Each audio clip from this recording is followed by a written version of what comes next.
गोपालको श्री चैतन्य मनभीष्टं स्थापितं येन भूतले स्वयं रूप कदा मह्यं ददाति स्वपदान्तिकम् अजानुलम्बित भुजौ कनकावदातौ संकीर्तनैकपितरौ कमलायताक्षौ विश्वम्भरौ द्विजवरौ जुगधर्मपालौ वन्दे जगत्प्रियकरौ करुणावतारौ आगम निगम सारो सृष्टि संहारकारो वैष्णव किशोरौ नित्य वृंदावनस्थौ समन भय विनाशौ पापी निस्तारयन्तौ भज भगवती मनरे राधिका कृष्णचंद्र जगदानंद कंदाय प्रणतातिहराय च नीलाचल निवासाय जगन्नाथाय ते नमः। नमस्ते नरसिंहाय प्रह्लादहाददायिने हिरण्यकशिपुर्वक्षशिलाटङ्कनखालु तमाधिदेवं करुणानिधानं तमालवर्णं सुहितावतारम् अपार संसार समुद्र सेतुं भजामहे भागवत स्वरूपं वृन्दाय तुलसीदेव्यै प्रियाय केशवस्य च कृष्णभक्तिप्रदे सत्यवत्यै नमो नमः। नारायणं नमस्कृत्य नरं चैव नरोत्तमं देवीं सरस्वतीं व्यासं ततो जयमुदीरये। जय श्री कृष्ण चैतन्य प्रभु नित्यानंद श्री अद्वैत गदाधर शिवासादि गौरभक्तवृंद। हरे कृष्ण कृष्ण कृष्ण हरे हरे हरे राम राम राम। सर्वादौ मध्य गुरुपाद पद्म नितला प्रविष्टं विष्णुपाद अष्टोत्तर शत श्री श्रीमद भक्ति वैभव पुरी गोसाई महाराज अशोक चरण कमल अनंत भारत दंडवत प्रणति पूर्वक पद्य शुभकामना गुरु भ्राता वृंद वैष्णव वृंद सदन मंडली मातृमंडली समस्त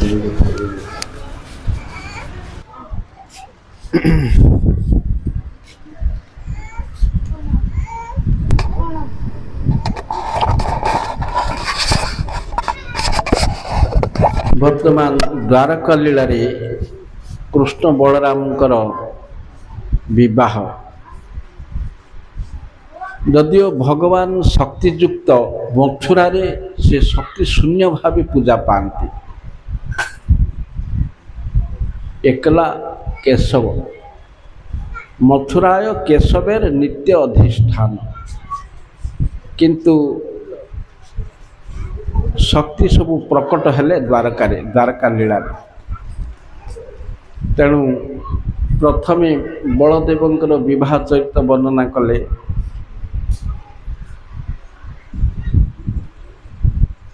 पूर्वे ककुद्मी नाम जड़े राजा थिले तांकर गोटे कन्या नाम थिला रेवती।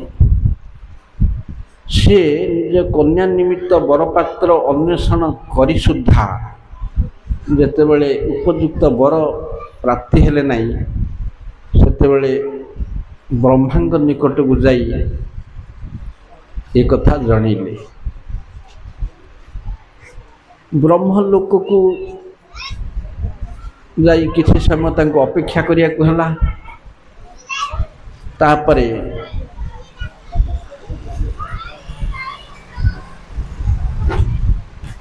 जेतेबेले ब्रह्मा को साक्षात करी पचारिले सेतेबेले ब्रह्मा कहिले वर्तमान तो तुम्हें आसबाठू 27 चतुर्युग चलीगलानी तेणु आउ तुमर तो मर्त्यमंडल रे बहु युग पड़ेलानी। वर्तमान भगवान बलदेव द्वारका रे आविर्भूत होइचंती तुम्हें जाई तांकु से कन्या प्रदान कर।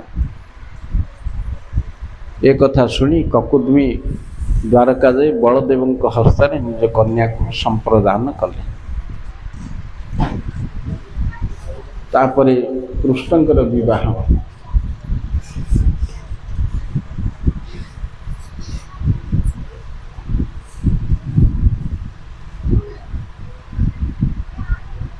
विदर्भ देश रे भीष्मक नाम रे जड़े राजा थिले ତାଙ୍କର ରାଜଧାନୀ ହେଉଛି କୁଣ୍ଡିନପୁର।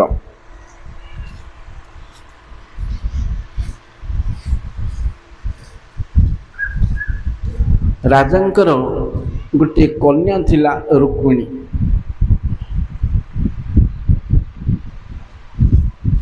ରୁକ୍ମିଣୀ ବାଲ୍ୟକାଳରୁ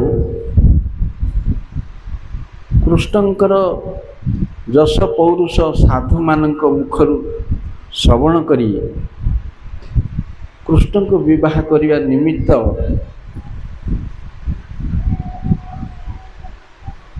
ମନକୁ ଦୃଢ଼ୀଭୂତ କରିଥିଲେ। ତେଣୁ ତାଙ୍କର ପିତା ଯେତେବେଳେ ବିବାହ କରିବାକୁ ତାଙ୍କୁ ଚାହିଁଲେ, ସେ ନିଜର ମନ କଥା ବାପାଙ୍କୁ କହିଲେ।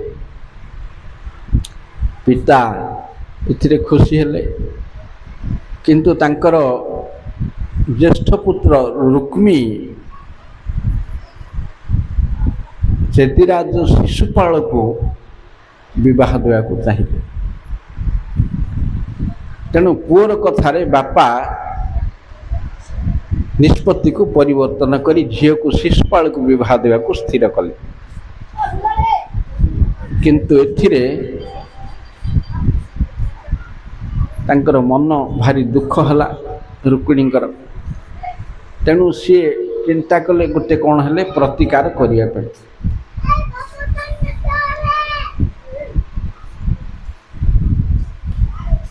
ସେ ଗୋଟେ ବ୍ରାହ୍ମଣକୁ ଡାକି ଗୋଟେ ଚିଠିରେ କୃଷ୍ଣଙ୍କୁ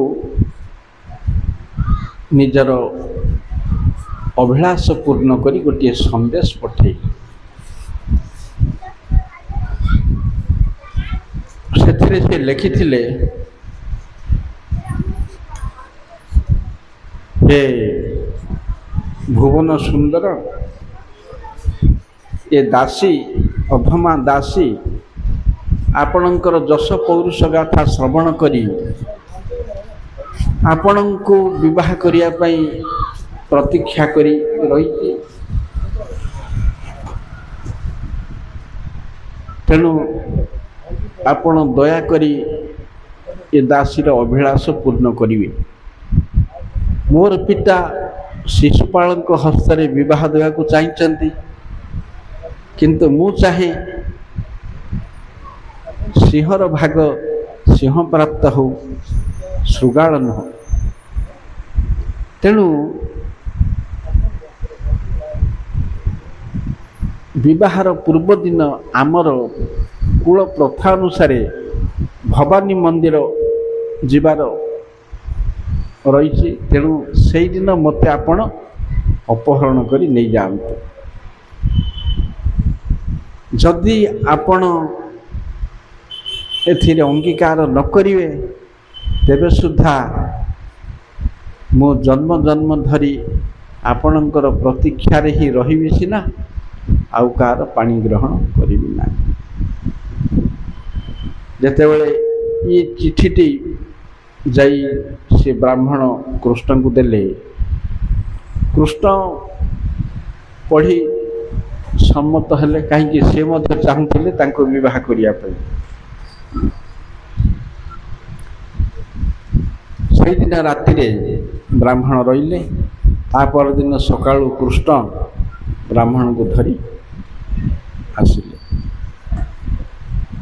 କିନ୍ତୁ କୃଷ୍ଣଙ୍କର ଯାତ୍ରାର ଉଦ୍ଦେଶ୍ୟ ଜାଣି ନ ପାରି ତାଙ୍କର କୌଣସି ଅସୁବିଧା ହେଇପାରେ, ଭାତୃପ୍ରେମ ବଶତଃ ବଳଦେବ କିଛି ସୈନ୍ୟ ଧରି ତାଙ୍କ ପଛରେ ଗଲେ। କୃଷ୍ଣ କୁଣ୍ଡିନପୁରରେ ପହଞ୍ଚିବା ମାତ୍ରେ କୁଣ୍ଡିନପୁରବାସୀ ଯେତେବେଳେ କୃଷ୍ଣଙ୍କୁ ଦେଖିଲେ, ସେତେବେଳେ ସେମାନେ ଚିନ୍ତା କଲେ ଯେ ଆମର କନ୍ୟାଙ୍କ ପାଇଁ ଇଏ ଉପଯୁକ୍ତ ବର। ରାଜା କୃଷ୍ଣଙ୍କୁ ଆତିଥ୍ୟ ପ୍ରଦାନ କରି ରଖିଲେ। ଏଣେ ଶିଶୁପାଳ ତାର ସାଙ୍ଗ ସବୁ ଜରାସନ୍ଧ, ଦନ୍ତବକ୍ର, ସାଲ୍ବ, ପୌଣ୍ଡ୍ରୁକ ଏମାନଙ୍କ ସହ ଗୋଟିଏ ଶୋଭାଯାତ୍ରାରେ ଆସୁଛି ଅନେକ ସୈନ୍ୟ ସାମନ୍ତ ଧରି। କାହିଁକି? କୃଷ୍ଣଙ୍କୁ ପ୍ରତିରୋଧ କରିବା ତାର ଉଦ୍ଦେଶ୍ୟ।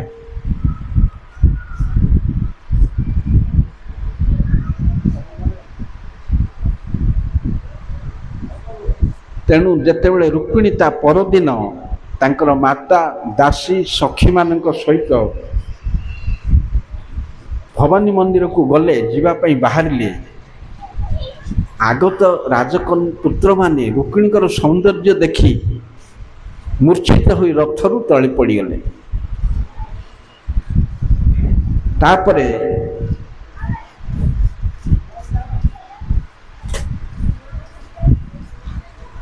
ପୂର୍ବର ନିଷ୍ପତ୍ତି ଅନୁଯାୟୀ କୃଷ୍ଣ ରୁକ୍ମିଣୀଙ୍କର ହସ୍ତ ଧାରଣ କରି ରଥରେ ବସାଇ ଦ୍ୱାରକା ଅଭିମୁଖେ ଚାଲିଲେ।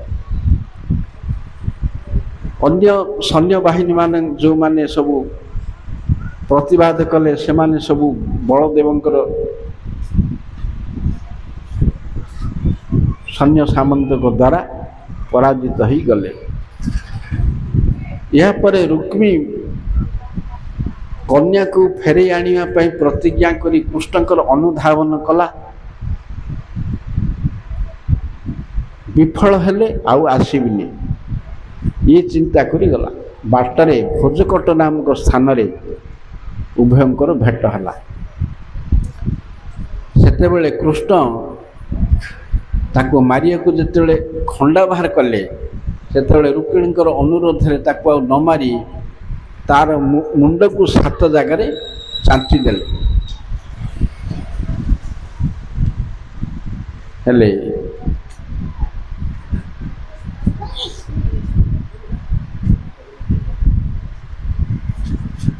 ତାପରେ କୃଷ୍ଣ ଦ୍ୱାରକା ଯାଇ ରୁକ୍ମିଣୀଙ୍କୁ ବିବାହ କଲେ। ରୁକ୍ମୀ ଆଉ ଘରକୁ ନ ଯାଇ ସେଠାରେ ଭୋଜକଟ ନାମରେ ଗୋଟିଏ ନଗର ନିର୍ମାଣ କରି ରହିଲା।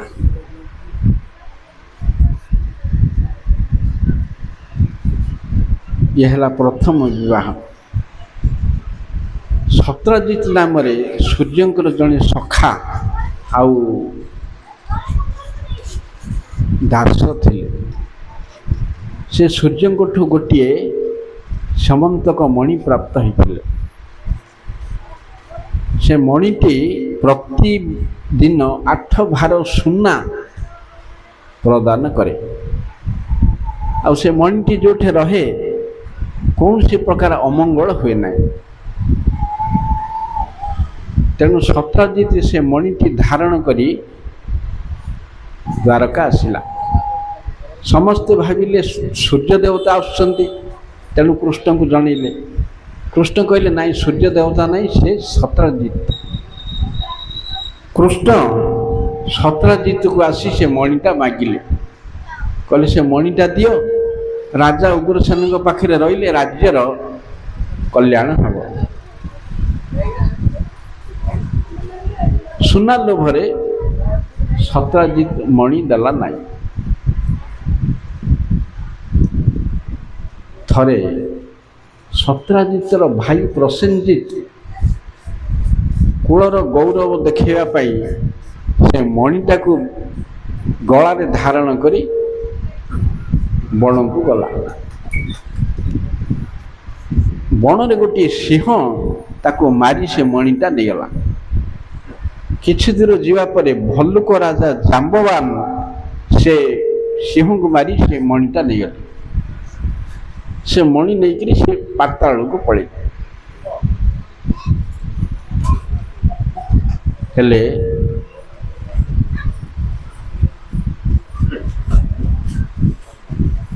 ଏଣେ ସତ୍ରଜିତ ମଣି ନ ପାଇ, ଭାଇକି ନ ପାଇ କହିଲା ଯେ କୃଷ୍ଣ ସେ ମଣିଟା ନେବାକୁ ଚାହୁଁଥିଲେ, ମୋ ଭାଇକି ମାରି ସେ ମଣିଟା ନେଇଗଲେ।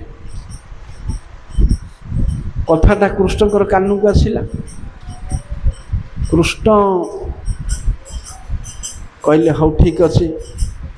ସେ କିଛି ଲୋକ ଧରି ବଣକୁ ଆଇଲେ। ବଣରେ ଦେଖିଲେ ପ୍ରସେନଜିତ ମରି ପଡ଼ିଛି, ସିଂହ ନେଇଛି, ସିଂହର ପାଦ ଚିହ୍ନ ଦେଖିଗଲେ, ତାପରେ ଜାମ୍ବବାନ ନେଇଛି, ତାର ପାଦ ଚିହ୍ନ ଦେଖି ତାକୁ ଧରି ଧରି ଗୋଟିଏ ପର୍ବତ ଗୁମ୍ଫା ପାଖକୁ ଆସ। ସେ ଲୋକମାନଙ୍କୁ କହିଲେ ତମେ ଗୁମ୍ଫା ଦ୍ୱାରରେ 12 ଦିନ ପର୍ଯ୍ୟନ୍ତ ରହିବ, ମୁଁ ଯଦି ନ ଆସିଲି ତାହେଲେ ପଳେଇବ। କୃଷ୍ଣ ସେ ଗୁମ୍ଫା ଦ୍ୱାରରେ ପଶି ପାତାଳକୁ ଗଲେ। ଏମାନେ ଏଠି ଜଗିକି ରହିଲେ। ପାତାଳରେ ଗଲାବେଳକୁ ଗୋଟିଏ ପିଲା ସେ ମଣିଟା ଧରି ଖେଳୁଛି। କୃଷ୍ଣଙ୍କୁ ଦେଖିବା ମାତ୍ରେ ପାଟି କଲା। ତାର ପାଟି ଶୁଣି ଗୋଟେ ଦାସୀ ଆଇଲା। ଦାସୀ କୃଷ୍ଣଙ୍କୁ ଚୋର ଭାବି ଜାମ୍ବବାନଙ୍କୁ ଡାକିଲା। ଜାମ୍ବବାନ ରାଗି ରାଗି ଆସି କୃଷ୍ଣଙ୍କ ସହିତ ମଣି ପାଇଁ ଯୁଦ୍ଧ କଲେ। 27 ଦିନ ରାତି ଯୁଦ୍ଧ ହେବା ପରେ ଜାମ୍ବବାନ ଆଉ ପାରିଲେନି। ନିଜ ଦେହ ପୀଡ଼ା ହେବାର ଅନୁଭବ କଲେ, ଯନ୍ତ୍ରଣା ହେଲା। ଯନ୍ତ୍ରଣା ହେବାରୁ ସେ ତାଙ୍କୁ ଭଗବାନ ବୋଲି ଜାଣିଲେ। ସେଇଠୁ କ୍ଷମା ମାଗିଲେ, ମଣିଟି ଦେଲେ। ତାଙ୍କର ନିଜ କନ୍ୟା ଜାମ୍ବବତୀ ତାକୁ ମଧ୍ୟ ପ୍ରଦାନ କଲେ। କୃଷ୍ଣ ସେ କନ୍ୟାକୁ ବିବାହ କଲେ, କିନ୍ତୁ ମଣିଟି ରଖିଲେ ନା। ମଣିଟି ସତ୍ୟଜିତକୁ ଡାକି ତାକୁ ଧରେଇଲେ, ଦେଇଦେଲେ। ଏଇଟା ତ ମଣି, ମୁଁ ନେଇନି, ଏମିତି ଘଟଣା ହେଇଥିଲା, ଯା। ସତ୍ୟଜିତ ଲଜ୍ଜିତ ହୋଇ ଘରକୁ ଗଲା। ସେଇ ଦିନଠୁ ସିଏ ଚାହୁଁଛି କିପରି ପାପ ମୋଚନ ହେବ। ତେଣୁ ନିଜ କନ୍ୟା ସତ୍ୟଭାମା ସହିତ ସେ ମଣିଟି କୃଷ୍ଣଙ୍କୁ ଦେଲା। ପୁଣି କୃଷ୍ଣ ସତ୍ୟଭାମାକୁ ବିବାହ ହେଲେ, ମଣିଟି ଆଉ ରଖିଲେ ନାହିଁ, ଫେରିଦେଲେ। ସତ୍ୟଜିତ ବାରମ୍ବାର ଅପମାନିତ ହେଲା। କୃଷ୍ଣ ଆଉ ମଣି ଗ୍ରହଣ କଲେ ନାହିଁ।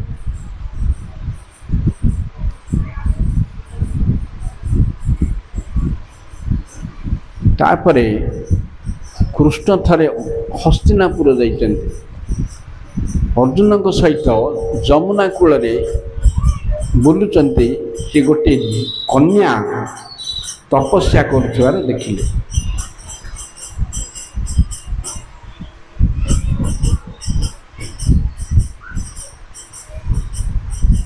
ତେଣୁ ସିଏ ଯେତେବେଳେ ଜାଣିଲେ ସେ କନ୍ୟାଟା କୃଷ୍ଣଙ୍କୁ ପ୍ରାପ୍ତ ହେବାକୁ ଚାହୁଁଛି, ତାପରେ ସେ କନ୍ୟାଙ୍କୁ ବିବାହ କଲେ। ତାପରେ କୋଶଳ ଦେଶ କନ୍ୟା ସତ୍ୟା 7ଟି ଷଣ୍ଢକୁ ଆୟତ୍ତ କରି ତାଙ୍କର ପାଣି ଗ୍ରହଣ କଲେ। ତାପରେ ଅବନ୍ତିପୁର ରାଜାଙ୍କର କନ୍ୟା ତାକୁ ପାଣି ଗ୍ରହଣ କଲେ। ମଦ୍ରଦେଶର ଲକ୍ଷଣା ତାର ପାଣି ଗ୍ରହଣ କଲେ। ଏହିପରି 8ଟି କନ୍ୟାର ପାଣି ଗ୍ରହଣ କରି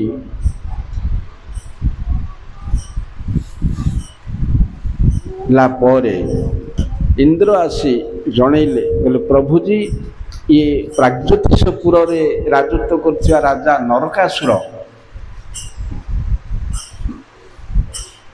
ଦେବମାତା ଅତିଥିଙ୍କର କୁଣ୍ଡଳ, ବରୁଣଙ୍କର ଛତ୍ର ଆଉ ଅନେକ କନ୍ୟା, ଐରାବତ ବଂଶୀୟ ହସ୍ତୀ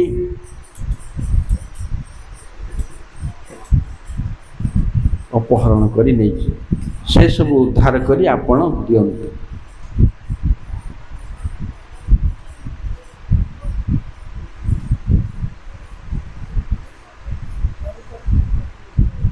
ନରକାସୁରକୁ ମାରିବା ପାଇଁ କୃଷ୍ଣ ସତ୍ୟଭାମାଙ୍କୁ ଧରି ଗରୁଡ଼ ପିଠିରେ ଗଲେ।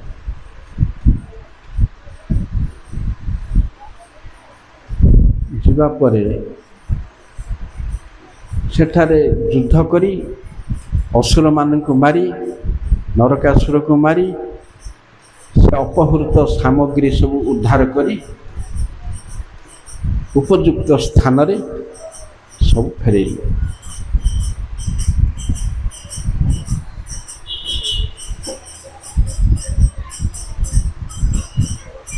तापरे से अपहरण करिथिबा 16,100 कन्या को नहीं गोटे दिन रे गोटे मुहूर्त रे गोटे लग्न रे पानी ग्रहण करी विवाह कले।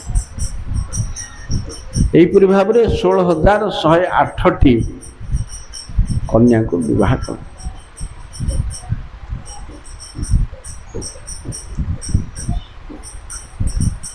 तापरे भौणी सुभद्रा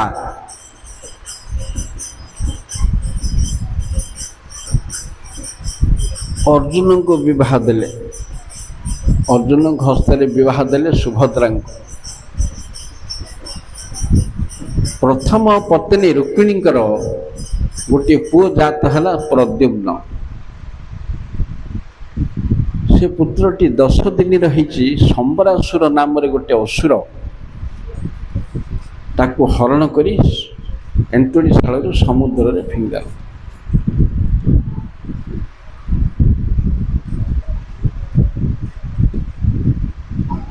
समुद्र रे गोटे महामत्स्य ताको गिलीदेला। संबरासुर घरे रोषेई करिया पई मायावती नाम रे गोटे स्त्री थिले। जने धीवर से माछटा को धरी संबरासुर को देला। संबरासुर रांधिया पई से स्त्री ताको देला। स्त्री जेतेबेले काटिला ता भितर गोटे सुंदर पुत्र बाहरिला। यही समय नारद मुनि आसी कहले जे ये तोर पति, तेणु तू ताकू संबरासुर ठारू अगोचर रे रखी गुप्तरे पालन पोषण करिवु। बड़ हेले ये संबरासुर को मारिव, तुम दी जन उद्धार पाइब। सी से भली कला। यौवन रे जेतेबेले पदार्पण हेले तापरे संबरासुर को मारिले। संबरासुर को मारिकी पति पत्नी दुहे द्वारका गले। द्वारका रे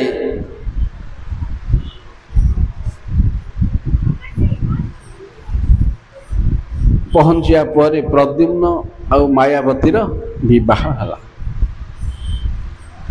तापरे प्रद्युम्न निजर मामू झील बड़ मामू रुक्मी तार कन्या को विवाह कले। सेठू जन्म हेले अनिरुद्ध। तापरे अनिरुद्धर विवाह शोणितपुर रे बाणासुर राजत्व करथिला। ये बलि महाराजंकर 100टा पुओ, 100 पुओ भितर ज्येष्ठ पुत्र ये शिव भक्त।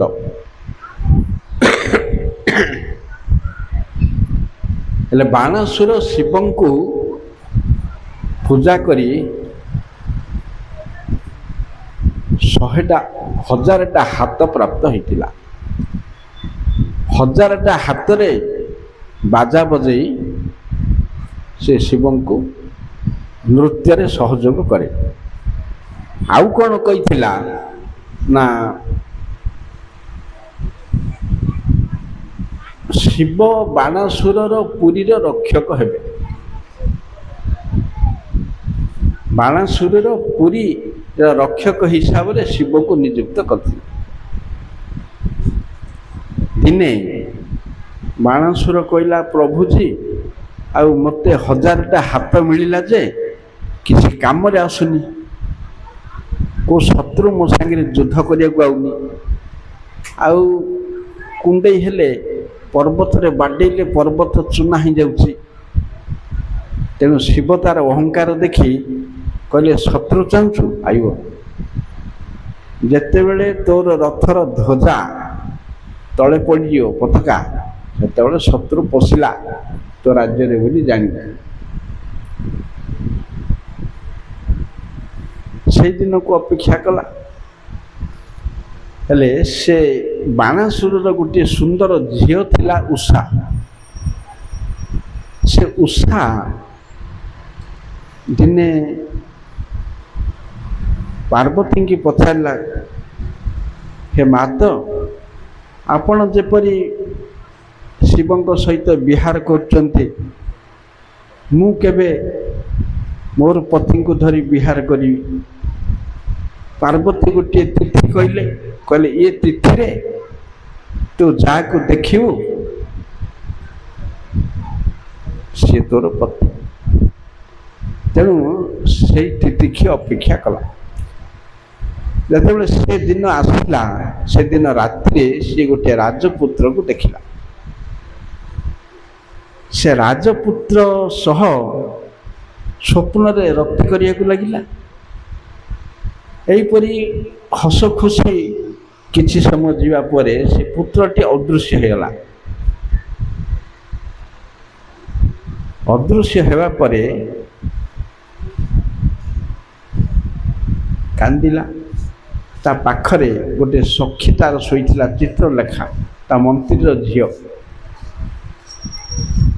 सी उठिला कौन है ना इमिति घटना एबे आ राति कुआड़े जा शोई पड़े सका देखा सका चित्रलेखा कौन कला ना भारतर जेते राजपुत्र सब चित्र आंकिला चित्र आंकी देखेबारु तापर चिन्हिला हाँ ये पिला ओ ये कृष्णकर नाती अनिरुद्ध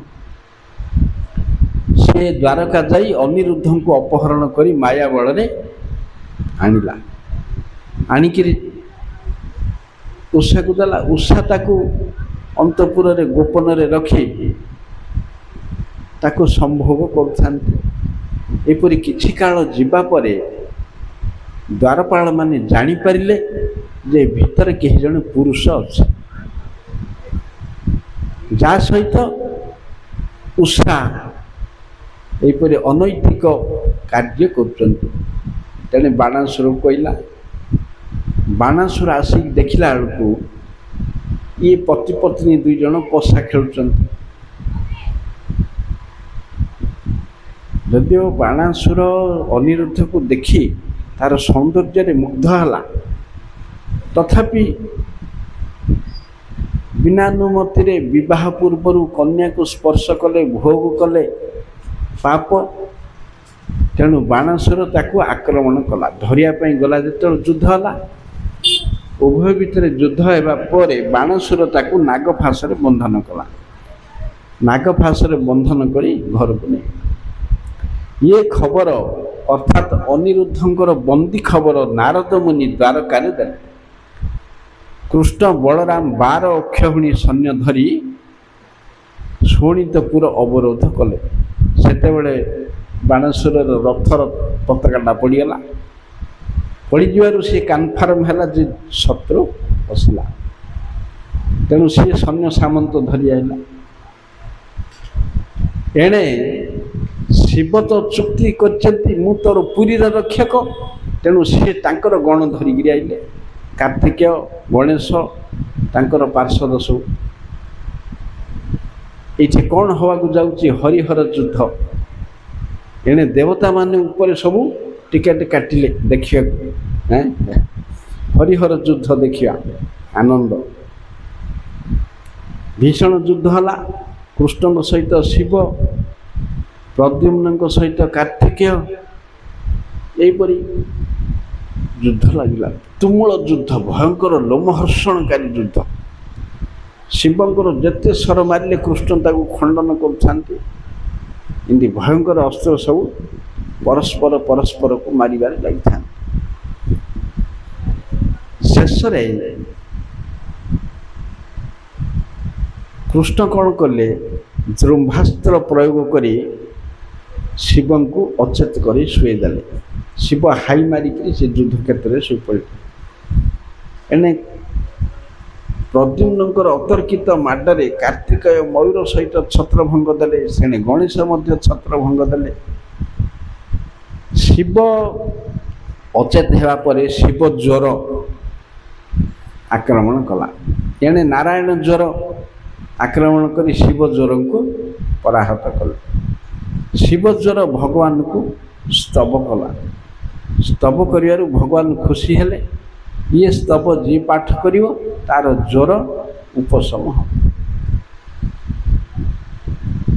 हेले शिव सेमती अचेत ही शोचती ये अवस्था जरा से बाणासुर सहित कृष्णकर भीषण युद्ध है ବାଣାସୁର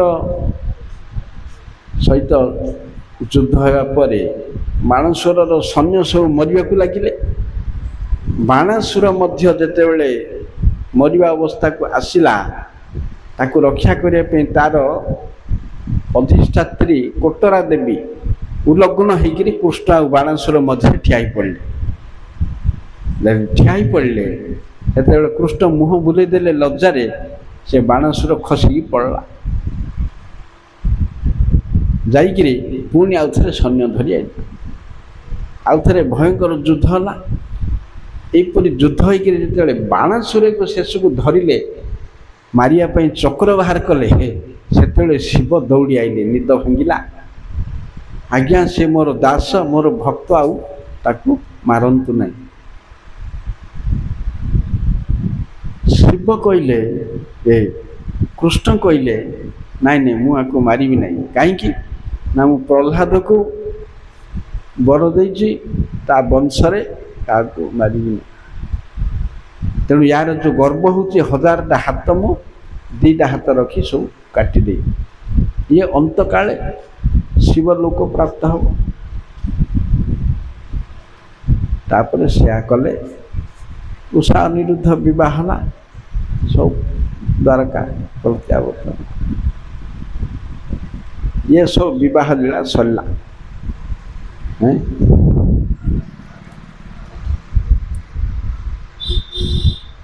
ଦିନେ କୃଷ୍ଣ, ବର୍ତ୍ତମାନ କୃଷ୍ଣଙ୍କର ପରିବାର କେତେ? 16,100 ରାଣୀ। ପ୍ରତି ରାଣୀଙ୍କ ଗର୍ଭରୁ 10ଟି ପୁଅ, ଗୋଟିଏ ଝିଅ। ତେଣୁ ଯେତିକି ରାଣୀ ସେତିକି ଝିଅ, ତାର 10 ଗୁଣ ପୁଅ। ବିରାଟ ଯଦୁବଂଶ। କେତେ ନା 56 କୋଟି। 56 କୋଟି ଯାଦବ।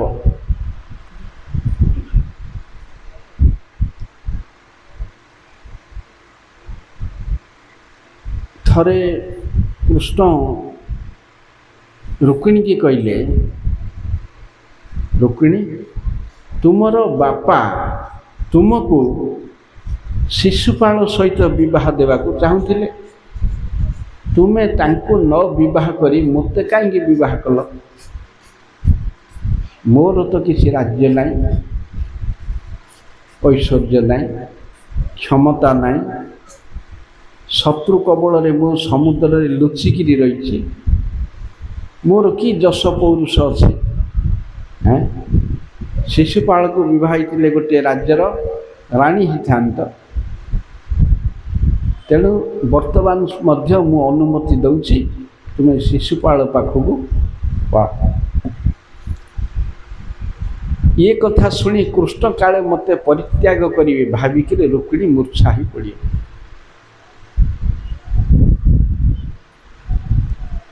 ତାପରେ କୃଷ୍ଣ ଚତୁର୍ଭୁଜ ହେଇକିରି ରୁକ୍ମିଣୀକି ଉଠେଇକିରି ବସେଇଲା ପରେ ରୁକ୍ମିଣୀ କୃଷ୍ଣ ସବୁ ଯାହା ଯାହା ଯୁକ୍ତି କରିଥିଲେ ତାକୁ ସବୁ ଖଣ୍ଡନ କଲେ। କହିଲେ, ପ୍ରଭୁଜୀ, ଆପଣ ଦ୍ୱାରକାରେ କ'ଣ ଲୁଚିକି ରହିଛନ୍ତି? ଆପଣ ତ ସମସ୍ତଙ୍କର ହୃଦୟରେ ଲୁଚିକିରି ରହିଛନ୍ତି। ଯିଏ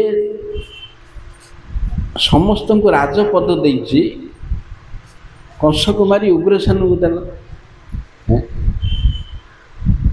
ତେଣେ ନରକାସୁରକୁ ମାରିଲ, ତା ପୁଅକୁ ରାଜା କରେଇଲ। ଯିଏ ଅନ୍ୟକୁ ରାଜ୍ୟ କରାଏ, ରାଜ୍ୟ ଦେଇଛି, ତା ପାଇଁ କ'ଣ ରାଜ୍ୟ ଦୁର୍ଲଭ? ତେଣୁ ସେଇଟା ଯୁକ୍ତିଯୁକ୍ତ ନାହିଁ। ଆପଣଙ୍କ ଭଳି ପତି ସମସ୍ତଙ୍କର ହେବା ଉଚିତ, ଖାଲି ମୋର ନାହିଁ। ସଂସାରରେ ଯେଉଁ ନାରୀ ଆପଣଙ୍କ ଭଳି ନିତ୍ୟ ପତିକୁ ପରିତ୍ୟାଗ କରି ବାତ, ପିତ୍ତ, କଫ, ମଳମୂତ୍ର, ଶ୍ଲେଷ୍ମା, ରକ୍ତ ପରିପୂରିତ ଗୋଟିଏ ମଣିଷକୁ ପତି ଜ୍ଞାନ କରେ, ସେ ନାରୀ କି ଧିକ୍। तेणु एपरि वाक्य केबे आपण कहिबे नाही आपणको परित्याग किए केबे हेले करिया उचित नहीं। आपणको भली पति समस्तंकर काम्य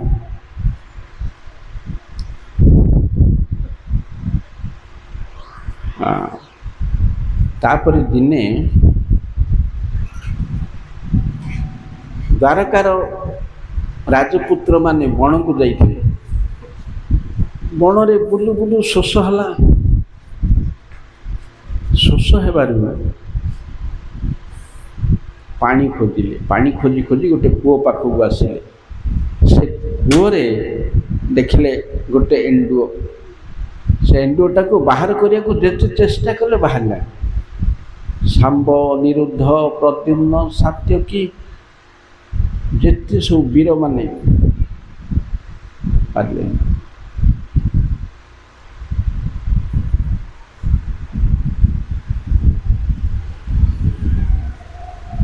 ए कथा जाई कृष्ण को जणिले। जेतेले कृष्ण को जणिले कृष्ण आसिकरी अवलीला क्रमे बाम हाथ रे तांको उठिले। तांकर स्पर्श पाई से गोटे क्षत्रिय राजा रूप धारण। कृष्ण जदिओ सब जानती ताकू पचारिले आपण किए कहीं एठी थिले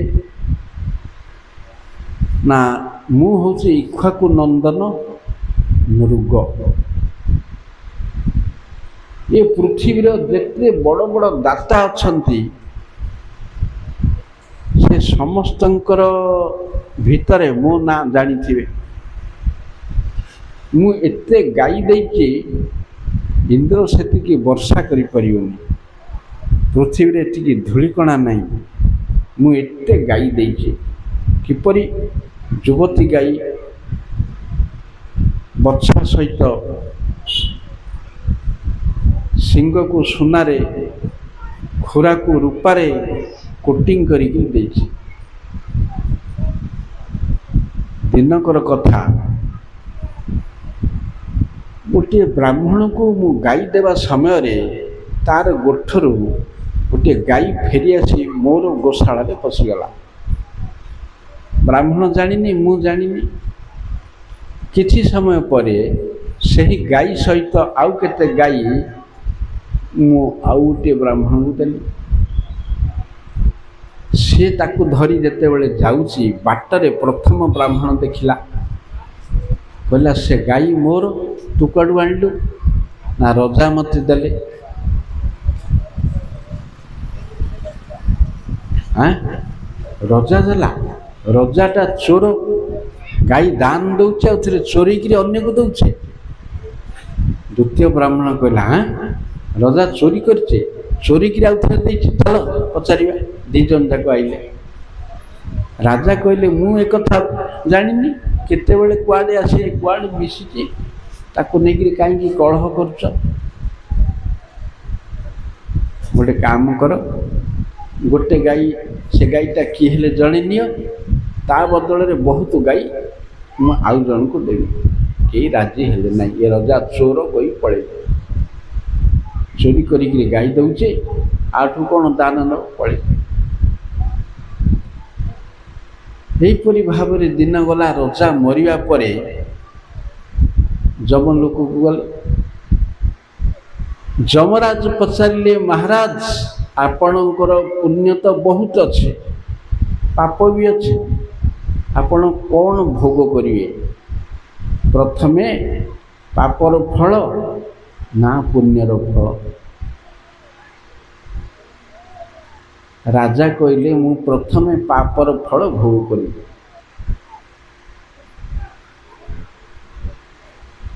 पापर फल भोग करी। जमराज गोटे एंडुओ करी से कुआरे राजा कहले वर्तमान मु आपणकर हस्तस्पर्श पाई उद्धार हेली वर्तमान जाउछी स्वर्ग को पुण्यर फल भोग करिया। कृष्ण कहले जादव मान को देखिल ब्रह्मस्व हरण कले ये अवस्था। मु केबे विष को विष कहे ना ब्राह्मणर धन को विष कहे।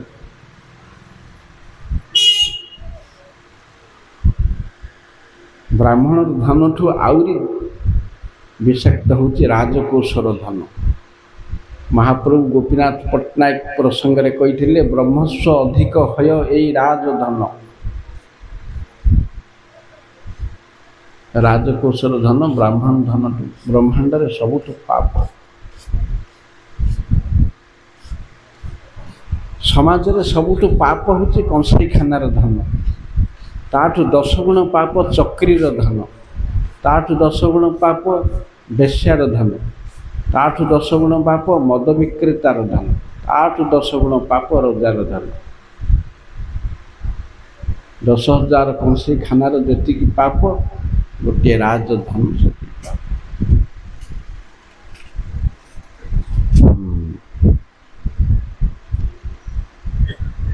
थरे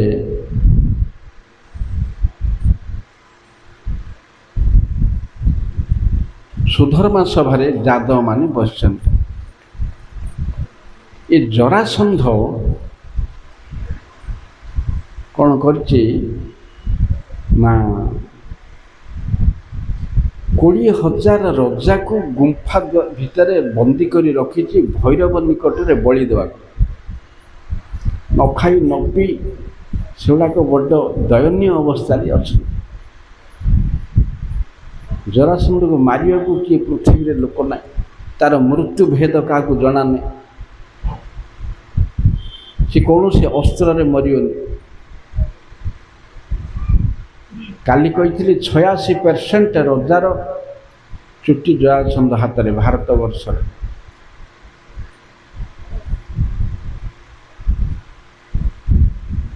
हेले से रजा माने बंदी रजा माने गोटे लोक हाथ में गोटे चिट्ठी पठेले द्वारका कृष्ण को कहले आमको रक्षा कर।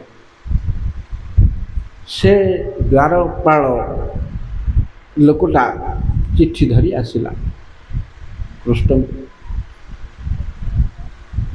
यही समय नारद मुनि आसी पहुँचले। कृष्ण पचारे नारद मुनि कौटू आसिल ना मु पांडवों पाखरु आसिली। कौन कर से गोटे राजस्व यज्ञ करेंगे आयोजन कर मानक डकई। हेले कुआड़े जीवा याड़े जीवा ना सियाड़े जीवा।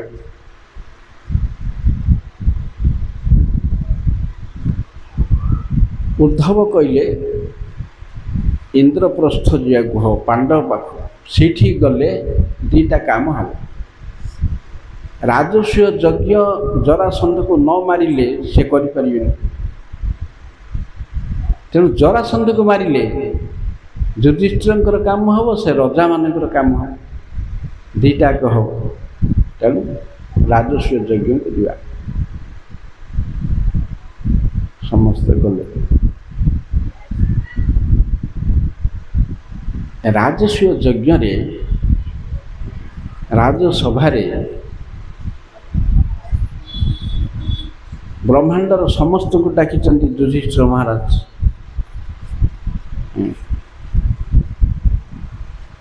अग्र पूजा किए पाइब। अग्र पूजा सभापति किए हो किए का ना कहला किंतु कनिष्ठ पांडव सहदेव कृष्ण समस्ते स्वीकार कले। किंतु शिशुपाल विरोध कला।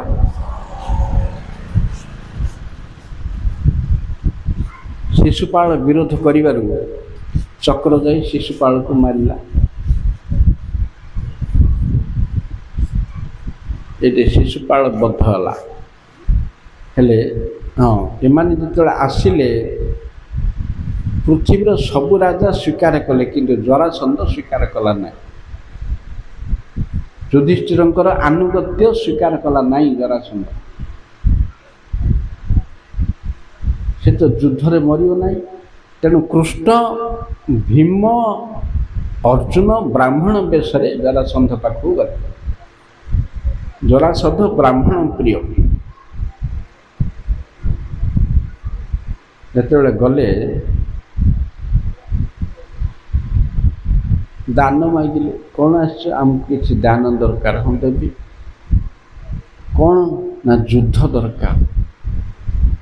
कहला ब्राह्मण जाक युद्ध मागुचंती तापर मुह को देखी जानिला जे यांको कोठे देखिला परी लागुच तीन जन जाक से पचारिला आपण माने परिचय दियंतु आपण माने किए परिचय दियंतु कृष्ण कहले ये होचंती अर्जुन मध्यम पांडव अर्जुन ये द्वितीय पांडव ब्रुकोदर आ मु तोर चिर शत्रु कृष्ण। हाँ ठीक युद्ध किए करिवो तुम्हें चोर रणचोर डरिकी पड़ी तेणु तुम सहित युद्ध करिया हबनी कापुरुष अर्जुन आकृति रे प्रकृति रे मोठू कनिष्ठ ता सहित हबनी तेणु ये बलशाली पृथल काय भीम सहित युद्ध हो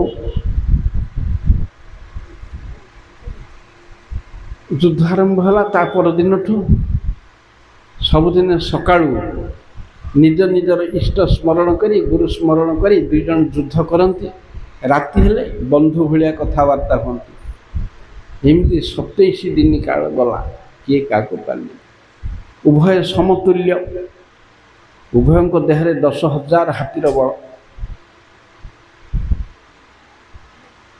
कौन करिया भीम कहले प्रभु जी मु पारिबिनी मुआकू पारिबिनी हौनी ये मरुनी गदा भांगी सब गुंड हलानी मल्ल युद्ध हला ये क्या पार कृष्ण कहले हौ आज जा आज जाइए युद्ध कर मु इे टिके अनौथो मो आड़े युद्ध कला तापर युद्ध है युद्ध कला कृष्ण को जो अनैले कृष्ण गोटे काठी की फाड़ कले फाड़ करी लक्ष्य उदाहरण देखे तेणु सी भीम युद्ध करी गोटे पाद उपर पाद रखी आ गोटे पाद धरी टाणिक फिंगिदेला दी फाड़ होगा गोड़ठू मुंड पर्यंत पूरा दी फाड़ होगा कहीं तार मृत्यु भेद तार जन्मटा सेपरी होती तार बापा ना बृहद्रथ तांकर दीटा राणी थिले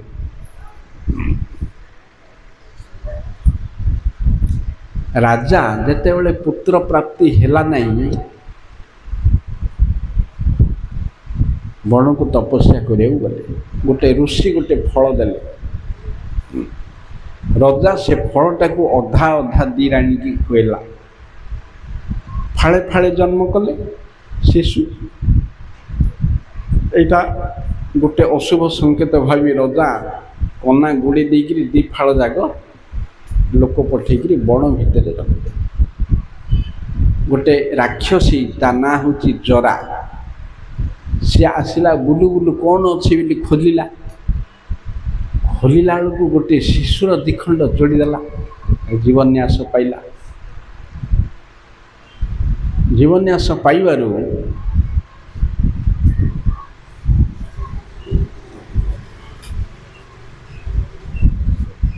रजा जानिले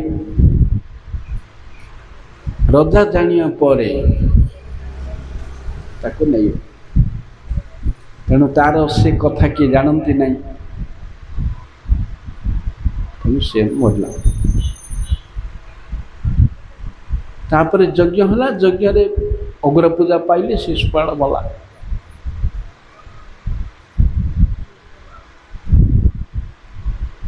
तापरे एणे कौन ही सालो बोली गोटे रजा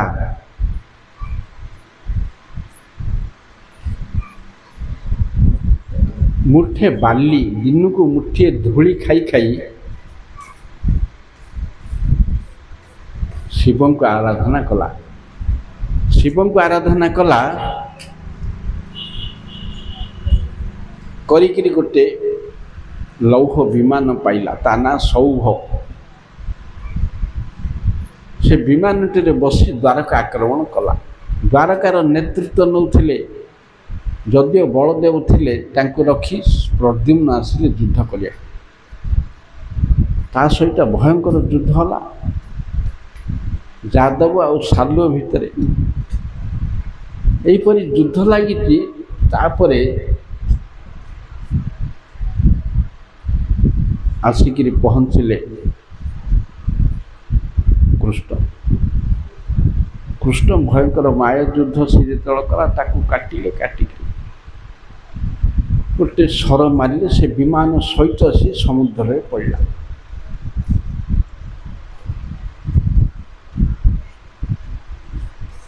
या पूर्वे पौंड्रुक बद्ध होइछि। पौंड्रुक बोली करुष देशर गोटे राजा थिला। सी गोटे चिट्ठी लिखिला बोला मु वासुदेव मु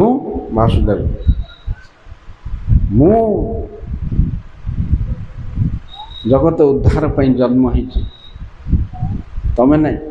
सी बोलूची वासुदेव तार सब जिनस आयुध सब मत दे दे नले युद्ध क्षेत्र में भेटिया। सुधर्म सभा यादव माने बुहे हसिले एक कथा शुणिकी। कृष्ण कहले हौ चल कहीदे युद्ध क्षेत्र में देखा हो। कृष्ण जो गले सी निजको नकली चतुर्भुज वासुदेव रूप में सजई। कृष्ण देखिक प्रबल हसिले से नकली हाथ रूप मुकुट मणि तापर कहले आयुध न उपरा हाँ हौ ने चक्रटा ने चक्रटा को ध मु गोटे गोटे दौची आयुध। से चक्रटा गला बेलू मुंडटा काटिक से यहीपरि भाव से पौंड्रुक किंतु पौंड्रुक वैकुंठ प्राप्ति है कहीं सब भगवान चतुर्भुज रूप आगे ध्यान कर मु चतुर्भुज से रूप ध्यान करी चतुर्भुज स्वरूप होगा।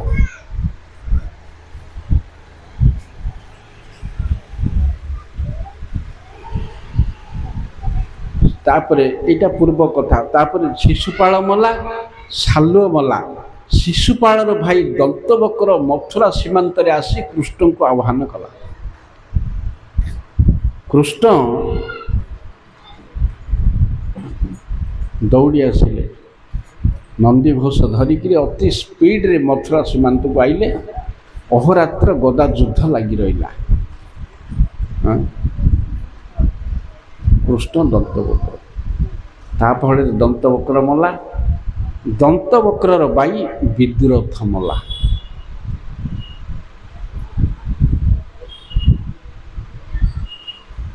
विदुरथ मरिया परे कृष्णकर भार हरण सरला।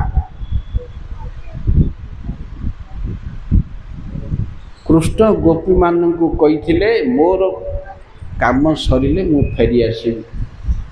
तांकर काम ये सरला। वर्तमान कृष्ण फेरिबे ब्रज को प्रतिश्रुति अनुसार। तेणु वासुदेव आउे जमुना रे स्नान करी कृष्ण रूप हेले। कृष्ण रूप होकर ब्रज को गले। ब्रजरे 2 मास रही। ब्रजरे 2 मास रही ब्रज लीला करी ब्रजवासी की धरी नित्य गोलोक प्राप्त। कृष्ण पढ़े पढ़े आईनी बोली किए कौन ये पाठ पढ़ी। तापर तांकर वासुदेव स्वरूप जाई बड़का द्वारका लीला सब कर।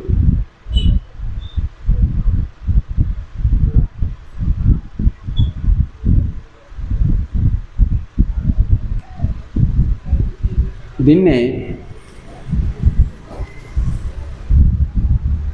देवकी कृष्ण को कहले तुम्हें बलदेव 2 जन भगवान मु जानी मोर पुत्र रूपे जन्म होइछ। तेणु तुमे तुमर गुरुपुत्र को जेपरी जमलोकरू आणिकी देल सेपरी कंस मारी 6टा पुओ को मत आनी दियो।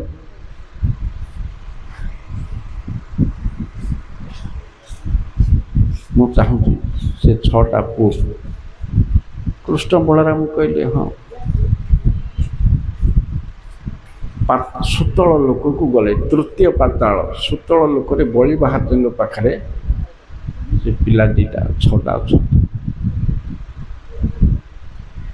तेणु बलि महाराज कृष्ण को स्तव कले से पिला 6टा को देदेले।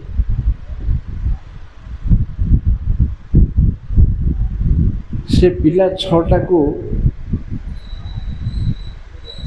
देखी देवकीकर स्तनरू दुग्ध स्राव है बात्सल्यवशतः।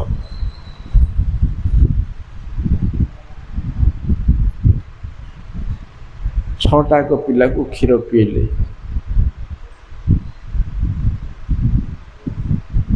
कृष्णकर अधरामृत कृष्णकर अधरामृत पान कले। कृष्ण केवे देवकीर क्षीर पीथिले जानचे किए? कृष्णकर अधरामृत कृष्ण केवे देवकी ठू क्षीर पीथिले जे बड़का क्षीर थिला ताको पीकिरे माने पाप मुक्त हेले।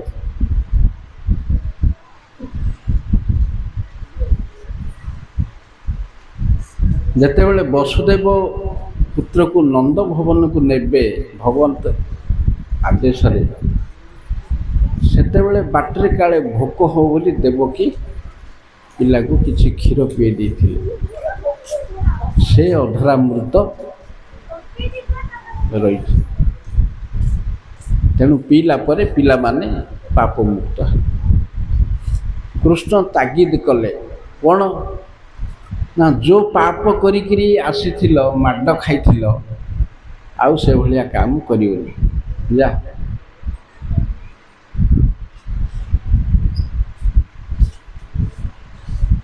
हेले ए घटनाटा कौन बड़ सीरियस कथा। ब्रह्मा गोटे झील को जन्म देले।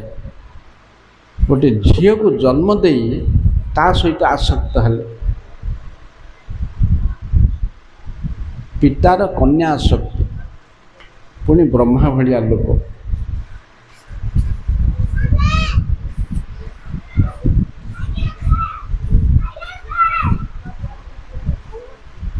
जदियो से इंद्र चंद्र देवता माने तो व्यभिचार करती हैं सेगुड़ाक किंतु ब्रह्मा भलिया व्यक्ति ये ब्रह्मांडर प्रथम जीव 12 महाजनर अन्यतम गोटे वैष्णव संप्रदायर मुख्य भगवानंकर पुत्र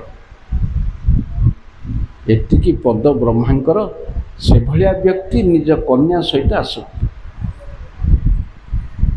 हेले तांकर जेतेटा पुओ अछि ब्रह्मांकर गोटे पुत्र मरीची तांकर होचंती 6टा पुओ ए 6 जन हेले कौन हेबे माने ब्रह्मांकर नाती एमाने हसिले। ब्रह्मांकर ए कार्य देखि हसिले। से झीटा प्रति आसक्ति हेबार झीटा लज्जारे हरिण रूप धरी पड़ेला। ब्रह्मा भी हरिण रूप धरी ताऊ गोड़े। तेणु यहीटा को देखिकी ये 6 जन नाती हसिले। हसिया फल जो अपराध है ता फल असुर जन्म पाइले हसिकी।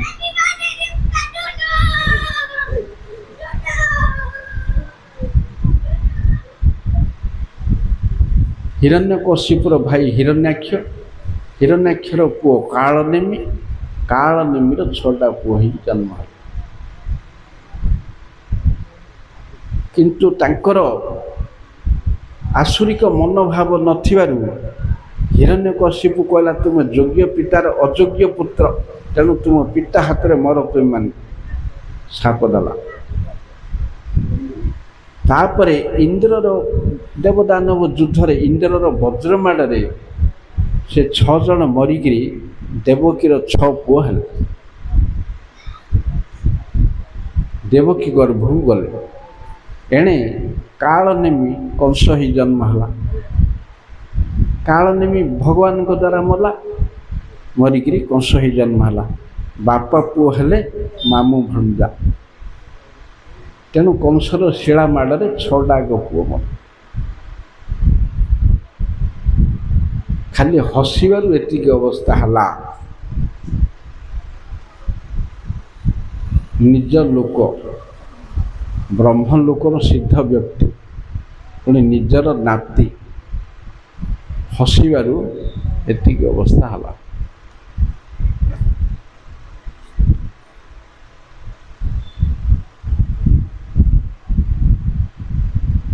तापर सुतल को गले भगवान आनिकी देले बेस एतिक। ए कथाटा एनालिसिस होइछि गौर लीला रे पुंखानुपुंख महाप्रभु आलोचना करछन।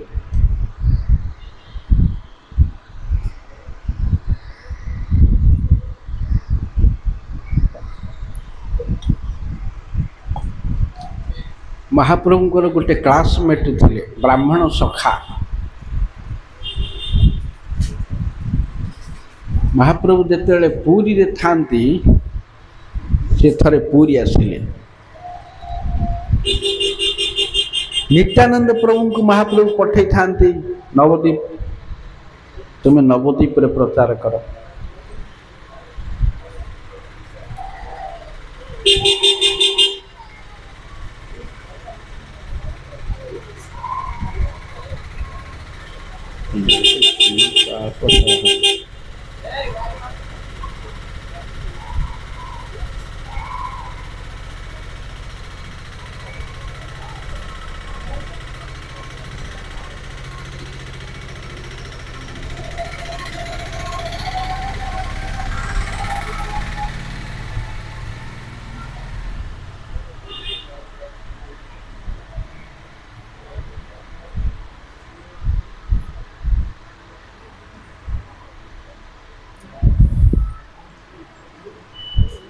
से ब्राह्मणटी महाप्रभु को मानती कि नित्यानंद प्रभु को मानती नहीं। नित्यानंद प्रभुंकर आचरण देखिले तांको देहरे संदेह जात हुए, साधु बोली विश्वास आसेनी।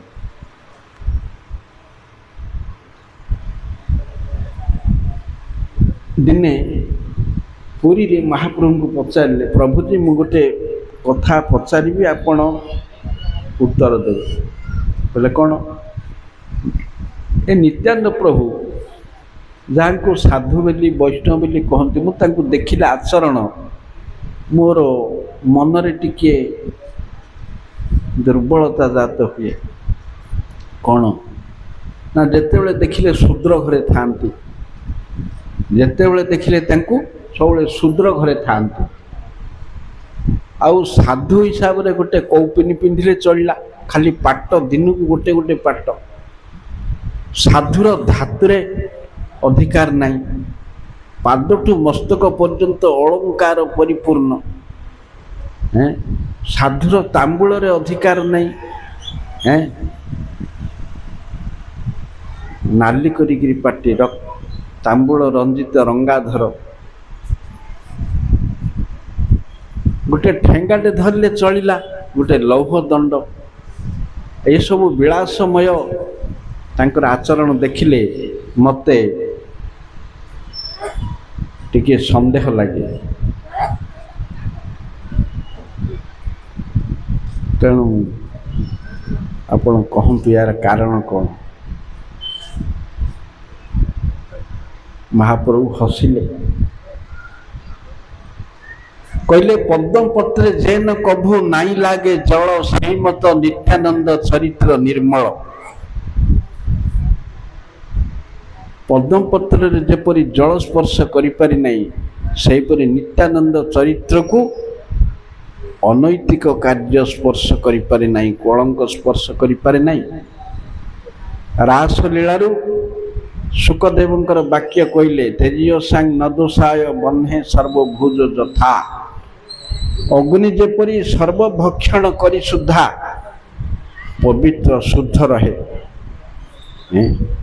सेपरी महत व्यक्तिर गुण दोष नहीं। महत व्यक्ति दोष कले सुधा पवित्र।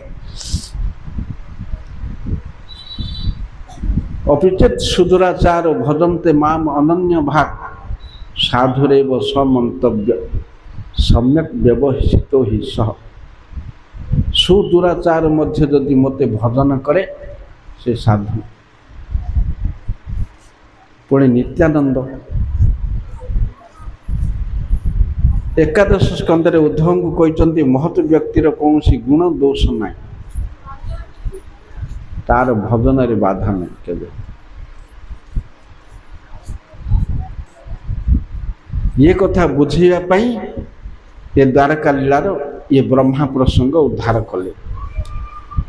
महाप्रभु कहले ब्रह्मा जे ईश्वर शक्ति ईश्वर समान मंद कर्म करिले ह मंद नहे तान। ब्रह्मा मंद काम कले मध्य से मंद नहीं।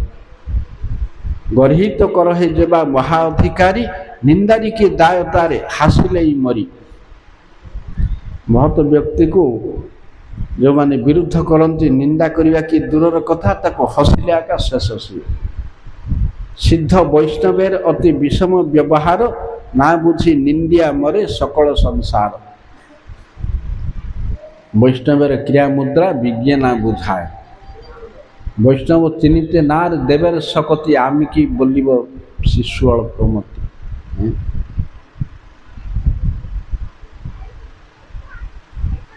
से सिद्ध पुरुषर निंदा प्रशंसार ऊर्ध्वरे।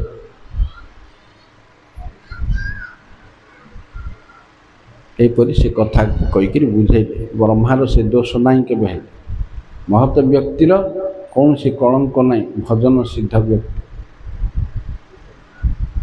तेणु नित्यानंद तो कथा कहले जे ये नित्यानंद शूद्र घरे रहिबा पाट पिंधिबा ये कथा नहीं। गृह्यात जवनी पाणी विशेषवा सौंडिकालयम तथापि ब्रह्मण बंद्यो नित्यानंद पदाम्बुजम। नित्यानंद यदि शुंडी घरे मद पिए पठाण झीर पानी ग्रहण करे तथापि से ब्रह्मार पूज्य। जा तेणु नित्यानंद को संदेह करियो। तेणु से ब्राह्मण खुशी है तापर जाए नित्यानंद प्रभु को क्षमा मांग निजर भूल स्वीकार कर। तेणु वैष्णव राज्य एपरी बुझिक काम सब करने बाक संयम करने बास वेग मन सह क्रोध वेगम जिह्वा वेग उदर उपस्थ वेगम।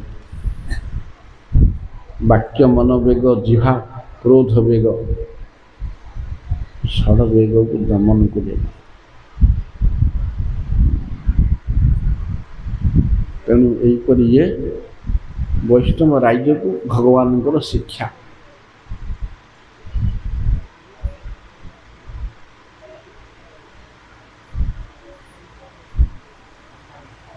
कृष्णंकर गोटे ब्राह्मण सहपाठी थिले तांको ना श्रीदामा।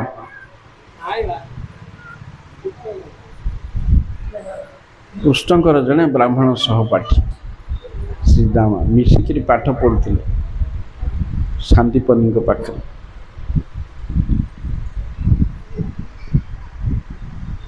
पाठ पढ़ा सरिला जी जा घर को गले।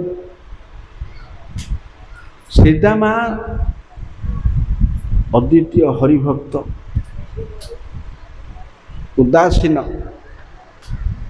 जड़े उदासीन भजन प्रवीण।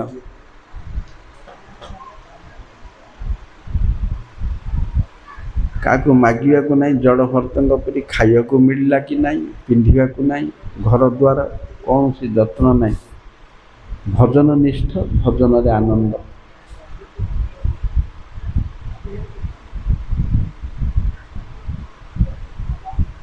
बड़ दारिद्र्यर कषा घात से माने चलती। थरे तांकर पत्नी आउ तांको खाद्य दे पारले नहीं। कुआडू कौन करी करी आनती। ब्राह्मण लोक तो कोठे चाकरी करि परिबेनी। ब्राह्मण को का पाखरे खटिया मना किंतु कपाल रे दारिद्र्य अच्छी क्या हाथ पथई मागती ना कौन सी मत चली जाते दिने खाइबा को आउ किछि नाई गोटे दाना नहीं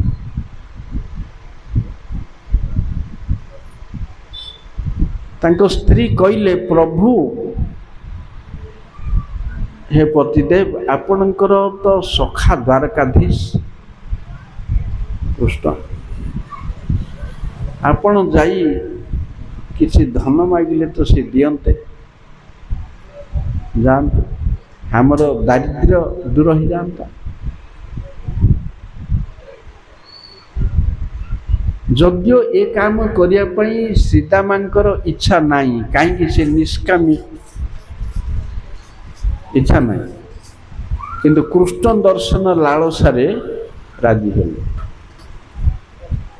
जाओ केबेठु देखिनी देखिनी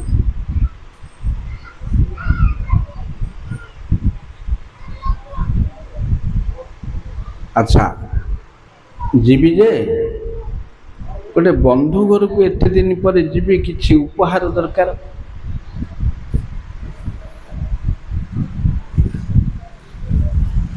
उपहार किसी तो नाई खाइबा को आ नेबी कौन उपहार से कौन जानू ना कि एपरी ठकामी कि नहीं आम ही आमको तो खाइबू ना आम कौन आउ नबू से जानना कि से जानुं सब ये भंड वाक्य कहले हम भगवान पाखक गले नवाक हम उपहार रक्त बिकिक न आण खाया न मिले तेणु स्त्री की कहले देख कुआडू कौन निजक खाया मिल नाला कि भगवान मिलला चारिमुठा चूड़ा कुआडू मिलला हो से गोटे चिरा गामुछारे बांधी झुली बेकर पकई चल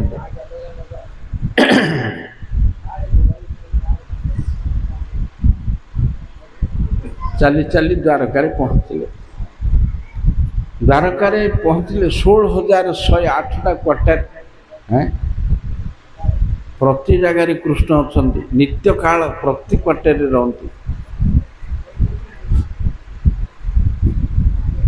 सीतामा जो पशिगले सीधा रुक्मिणीकर घर सीधा पशिगले गला को कौन है ना कृष्ण पलंक उपर बसचंती रुक्मिणी तांको पंखा कर जेते बेले श्रीधामा प्रवेश कले ओ बंधु आसिले ए केते दिन हेरा देखिनी बोली कृष्ण दौड़ी आइले दौड़ी आसिक पाछुटी नेले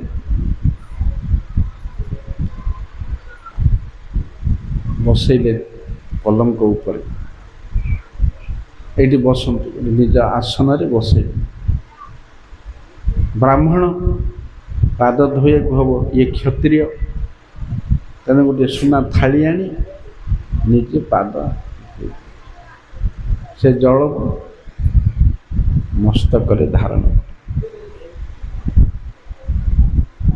पोछीदेले चंदन जहाँ किसी स्वागत करिया कथा लगेले माल पिंधेले मन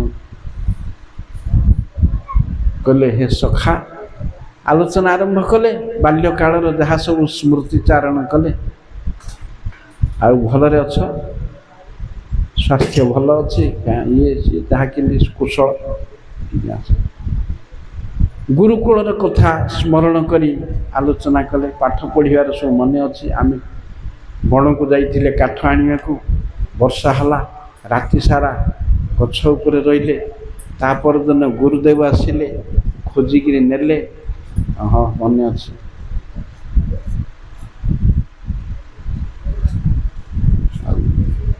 अच्छा आमर तो पाठ पढ़ा सब सरिला आपण विवाह करचंती ना सेमती अछंती नाई नहीं विवाह कर हो उभय गृहस्थ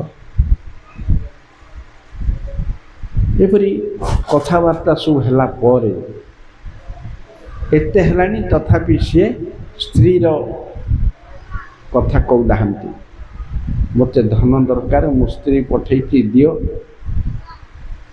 କିମ୍ବା ଏ ଉପହାର ଆଣିକି ଆପଣଙ୍କୁ ନିଅ କିଛି ନାହିଁ ଦଉନାହାନ୍ତି କି ନେଉନାହାନ୍ତି। କିନ୍ତୁ କୃଷ୍ଣଙ୍କର ସ୍ୱଭାବ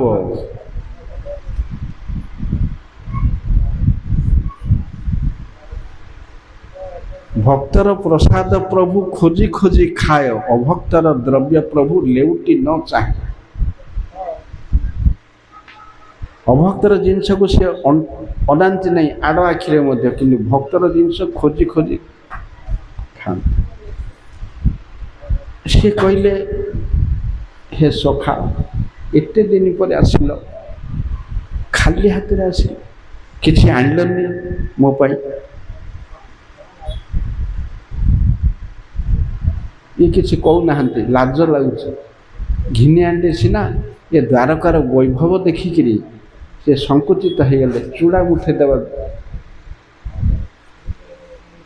କିଛି ଉଚ୍ଚ ଧରଣର ବସ୍ତୁ ଆଣିନି ମୂଲ୍ୟବାନ ବସ୍ତୁ ଦ୍ୱାରକାଧୀଶଙ୍କୁ ଶୁଖିଲା ଚୂଡ଼ା ଗୁଡ଼େ ଦେବି। ତାର ହୃଦୟର ଦୁର୍ବଳତାକୁ ଜାଣିପାରି ଅନ୍ତର୍ଯାମୀ କହିଲେ ଗୀତାର ଶ୍ଲୋକ ଦୋହରାଇଲେ ପତ୍ରଂ ପୁଷ୍ପଂ ଫଳଂ ତୋୟଂ ଯୋ ମେ ଭକ୍ତ୍ୟା ପ୍ରୟଚ୍ଛ। ବନ୍ଧୁ ସେମିତି କିଛି ନାହିଁ ପତ୍ର ଟିକେ ଫୁଲ ଫଳ ପାଣି ଟିକେ ଯାହା ଦେଲେ ମୁଁ ସନ୍ତୁଷ୍ଟ। ତଥାପି ସିଏ ଦେଇପାରୁନାହାନ୍ତି ଦେବାକୁ ମନ ହଉନି। କିନ୍ତୁ ଭକ୍ତ ଦତ୍ତ ଉପହାର ଭଗବାନଙ୍କର ପ୍ରିୟ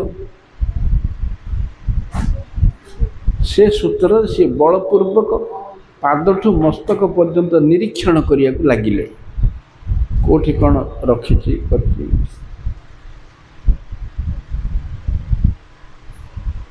ବଜାରକୁ ବାପା ଯାଇଥିବ ସବୁଦିନେ ବିସ୍କୁଟ ମିକ୍ସଚର ଖଜା ପିଲା ପାଇଁ ଆଣୁଛି।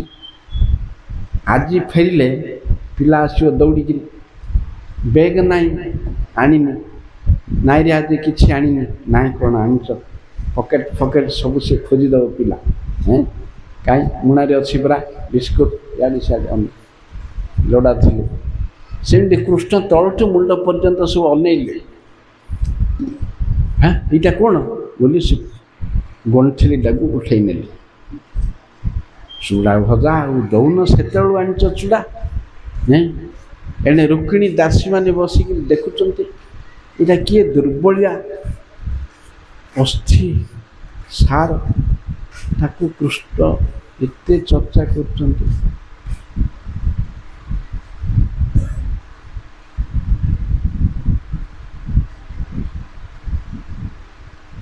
ତାପରେ କୃଷ୍ଣ ଯେତେବେଳେ ଚୂଡ଼ା ଖାଇଲେ ଖୋଲିଲେ ବୋଲେ ଭଲ ହେଇଛି। ପ୍ରଥମେ ଗୋଟିଏ ମୁଠା ଚୂଡ଼ା ଖାଇଲେ ଦ୍ୱିତୀୟ ମୁଠା ଚୂଡ଼ା ଖାଇଲା ବେଳକୁ ରୁକ୍ମିଣୀ ଉଠିଲେ। ରୁକ୍ମିଣୀ ଉଠିକିରି ବାରଣ କରିବା ପାଇଁ ଉଠିଲେ। କାହିଁକି ଉଠିଲେ? ଦାସୀମାନଙ୍କ ମେଳରେ ଥିଲେ। ଦାସୀମାନେ ଯଦି ପଚାରିବେ ସେ ତ ଚୂଡ଼ା ଖାଉଛି ତୁମେ କାହିଁକି ଉଠିଲ?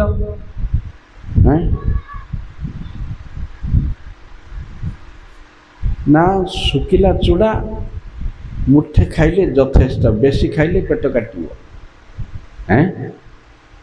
ବେଶୀ ଖାଇଲେ ପେଟ କାଟିବ ସୁକୁମାରିଆ ଲୋକ କେତେ ସୁସ୍ୱାଦୁ ଘୃତସିକ୍ତ ଘୃତପକ୍ୱ ସୁମିଷ୍ଟ ଭୋଜନ କରିବା ଲୋକ ଆଉ କଞ୍ଚା ଚୂଡ଼ା ଗୁଡ଼ାକ ପେଟ କାଟିବନି। ମୁଠାଟେ ଖାଇଲେ ଯଥେଷ୍ଟ ଆଣିଥିଲା ଦେଲା। ହଁ ଠିକ୍। ଯଦି ରୋକିଲା ବେଳକୁ ଶ୍ରୀଦାମା ପଚାରିବେ ମୋ ପ୍ରଭୁ ଖାଉଛନ୍ତି କାହିଁକି ରୋକିଲ? ଶ୍ରୀଦାମାଙ୍କୁ କହିବେ କି ଚୂଡ଼ା ଗୋଟେ କାହିଁ ଆଣିଛୁ ପେଟ କାଟୁଛି ଏମିତି କହିପାରିବେନି। ସେ ଗରିବ ଲୋକ। ତାକୁ ଉତ୍ତର ହେଉଛି ସୁଦାମା ପତିବ୍ରତା ନାରୀ ହିସାବରେ ପତିର ଉଚ୍ଛିଷ୍ଟ ଆମର କାମ୍ୟ। ସେ ଯଦି ସବୁ ଖାଇଦେବେ ଆମେ ଖାଇବୁ କ'ଣ? ଯେତିକି ଅଛି ସେତିକି ତ ଆମ ସମସ୍ତଙ୍କୁ ଦାନାରେ ପଡ଼ିବନି। ତେଣୁ ମୁଠାଟେ ଖାଇଲେ ठीक ना हाँ ठीक भगवान को कि जुक्ति ये तीन दल पक्षर प्रश्न उठिब जदि भगवान पचारे मु खाऊँ तुम कहीं रोकिच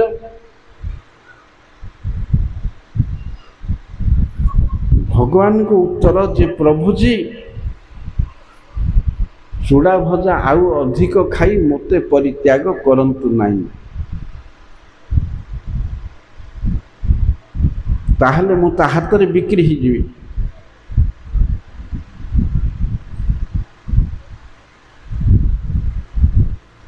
प्रथम चूड़ा मुठा खाई भूमंडल ऐश्वर्य प्रदान कले द्वितीय चूड़ा मुठा जदि खाई थांते सप्त पाताल ऐश्वर्य दे था तेणु से बंद करदे तेणु से तुम संतुष्ट रुह तेणु से दिन राति श्रीदामा कृष्ण भवन में रही तापर दिन सका गृह प्रत्यावर्तन कले बाटर भावुंट मु जने ब्रह्मबंधु सी श्री निकेतन मत आलिंगन कले मु धन्य है घर को जिते आइले साई अतिक्रम कर आगू आगू निजर कुड़ियाटा खोजुंट कहीं कुड़िया ना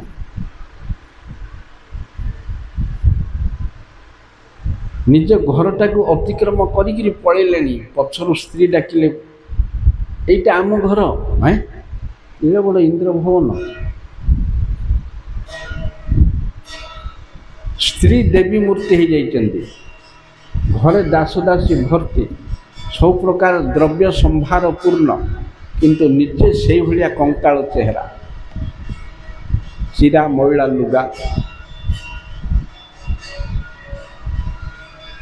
स्त्री सकामी पति निष्कामी सी कामना अनुसार फल पाई या कामना अनुसार तेणु ये भजन सिद्ध व्यक्ति ये ऐश्वर्य तांकर कौन सी व्याघात करेनि लोके कहते विष्णु पूजा कले दरिद्र हम है ये तो न मागिकी मिलला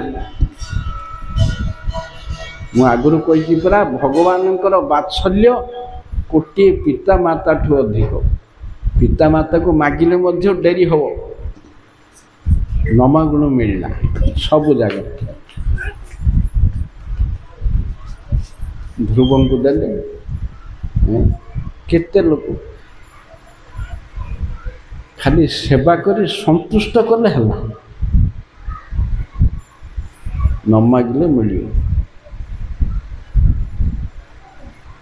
तेणु यहीपरी निष्काम भाव उदासीन भाव से घरे रही भजन कर उद्धार है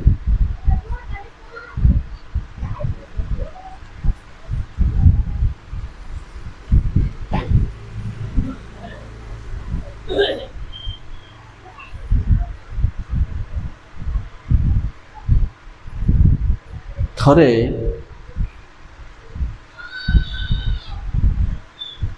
नारद मुनि दक्ष प्रजापति तांको साप देइचंती कौन तू कोटे क्षणे रही पारिबुनी तोर घर नहीं मो घर भांगीचु तेणु तोते नारद मुनि सेटा को बर बोली भाविले मोर तो दरकार नहीं घर द्वारा कौन मु को संसारी ना गृहस्थ ना कौन मु तो हरिभक्त परिव्राजक प्रचार मोर कार्य भ्रमण मोर कर्तव्य ए लोक से लोक घर दुआड़ी कौन मोर दरकार किंतु दक्ष सापटा द्वारकार काम करे नहीं द्वारकार मास मास रहती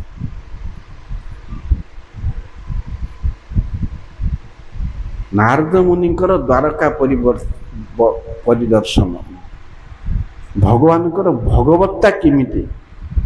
ଯେତେବେଳେ ଗୋଟିଏ ଭବନକୁ ଯାଆନ୍ତି, ଧନ୍ୟଯାଏ ରୁକ୍ମିଣୀଙ୍କ ଭବନକୁ, ଭଗବାନ କ'ଣ କରିଛନ୍ତି ନା ଖାଇବାକୁ ଯାଉଛନ୍ତି। ନାରଦ ମୁନିକି ଡାକିଲେ, ମୁନି ଆସ ଆସ ଆସ, ପ୍ରଣାମ, କେତେବେଳେ ଆସିଲ? ପଳେଇଲେ। ଆଉ ଗୋଟେ ରାଣୀ ପାଖକୁ ଗଲାବେଳକୁ କୃଷ୍ଣ ସ୍ନାନ କରିବାକୁ ଯାଉଛନ୍ତି। ନାରଦ ମୁନି ଏବେ ଆସିଲ, ବସ ବସ। ସେଇଠି ନ ଜାଣିଲା ପରେ ଆଉ ଗୋଟେ ପାଖକୁ ଗଲାବେଳକୁ କୃଷ୍ଣ ଶୋଇଛନ୍ତି। ଆଉ ଗୋଟେ ଗଲାବେଳକୁ କୃଷ୍ଣ ତାଙ୍କ ପିଲାକୁ ଖେଳଉଛନ୍ତି। ଆଉ ଗୋଟେ ଜାଗାକୁ ଗଲାବେଳକୁ କୃଷ୍ଣ ଦାନ ଦେଉଛନ୍ତି। ଆଉ ଗୋଟେ ରୁମ୍କୁ ଗଲାବେଳକୁ କୃଷ୍ଣ ମନ୍ତ୍ରଣା କରୁଛନ୍ତି। ଆଉ ଗୋଟେ ଜାଗାକୁ ଗଲାବେଳକୁ କୃଷ୍ଣ ଧ୍ୟାନ କରୁଛନ୍ତି। ନାରଦ ମୁନି ଆଶ୍ଚର୍ଯ୍ୟ ହେଇଗଲେ। ଭିନ୍ନ ଭିନ୍ନ ଉଆସକୁ ଗଲାବେଳକୁ ଭିନ୍ନ ଭିନ୍ନ ରାଣୀ ପାଖକୁ ଭିନ୍ନ ଭିନ୍ନ କାମ କରୁଛନ୍ତି। କେଉଁଠି କରୁଛ, ସବୁଠି ପଚାରୁଛନ୍ତି କେତେବେଳେ ଆସିଲ, ସେଇଠି ପଚାରୁଛନ୍ତି ବସ ବସ ମୁଁ ଆସୁଛି, କେଉଁଠି କେତେବେଳେ ଆଇଲ।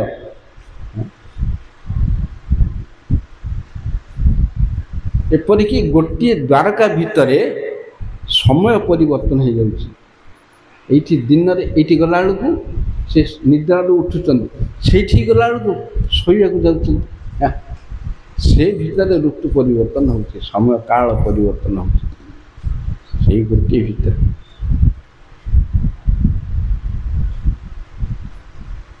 ଯେମିତି ବ୍ରଜଲୀଳା, କୃଷ୍ଣ ଲୀଳାଟା ବିଲକ୍ଷଣ। କୃଷ୍ଣ 125 ବର୍ଷ କାଳ ତାଙ୍କର ପ୍ରତି ପଦକ୍ଷେପରେ ନିଜର ଭଗବତ୍ତାକୁ ଦେଖେଇଛନ୍ତି। ପ୍ରତି ପଦକ୍ଷେପରେ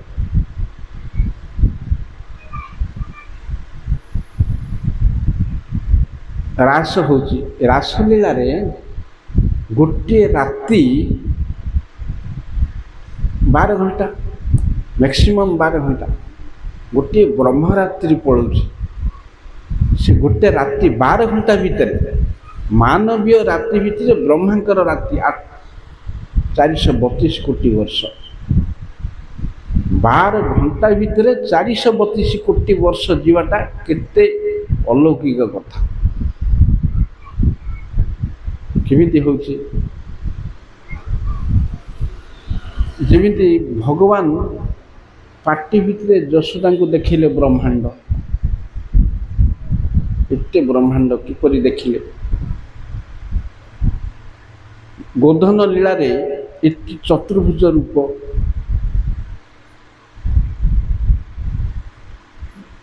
ଗୋଲକ ଧାମ କେତେ ଅନନ୍ତ, ତାକୁ କେମିତି 84 କୋଷ ଭିତରେ ରହୁଛି। ବ୍ରଜ 84 କୋଷ, ଅନନ୍ତ ଧାମ କେମିତି 84 କୋଷରେ ରହୁଛି। କିନ୍ତୁ ଏଗୁଡ଼ାକ ଭଗବାନଙ୍କର ଅଚିନ୍ତ୍ୟ ପ୍ରଭାବ, ଏଗୁଡ଼ାକ ଅଚିନ୍ତ୍ୟ ଶକ୍ତି। ଗୋଟିଏ ରାତି ଭିତରେ ବ୍ରହ୍ମରାତ୍ରି,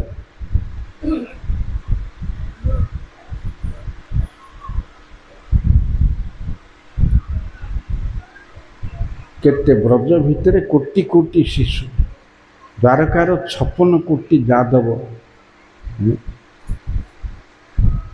ଗୋଟେ ଦେଶରେ 56 କୋଟି ଲୋକ ନଥିବେ, 9 ଲକ୍ଷ ଅଟ୍ଟାଳିକା, ଏଗୁଡ଼ାକ ସବୁ ଚିନ୍ମୟ ରାଜ୍ୟର କଥା, ଅଚିନ୍ତ୍ୟ ଜିନିଷ। ତେଣୁ ନାରଦ ମୁନି ଦେଖୁଛନ୍ତି କେଉଁଠି ସକାଳ, କେଉଁଠି ସନ୍ଧ୍ୟା, କେଉଁଠି ଖରାବେଳ, କେଉଁଠି ଶୀତ, କେଉଁଠି ଗ୍ରୀଷ୍ମ, ସେତିକି ଭିତରେ ବଦଳୁଛି। କୃଷ୍ଣଙ୍କର ଭଗବତ୍ତା ଦେଖି ଆଶ୍ଚର୍ଯ୍ୟ ହୋଇଗଲେ ନାରଦ ମୁନି।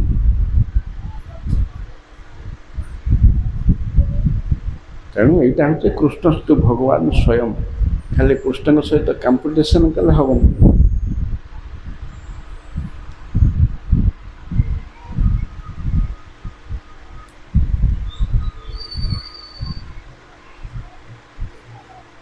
ଥରେ ସରସ୍ୱତୀ ନଦୀ ତଟରେ ଗୋଟିଏ ଯଜ୍ଞ ହେଲା।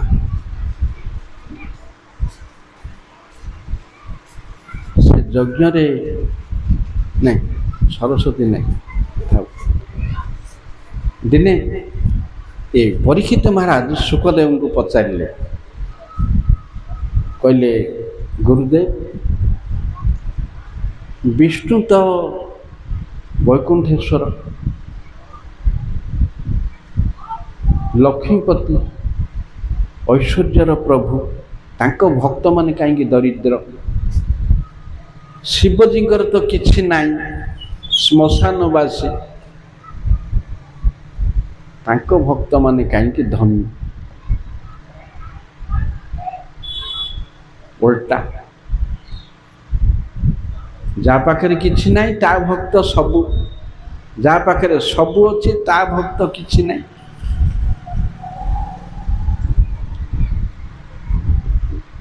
सुखदेव कहले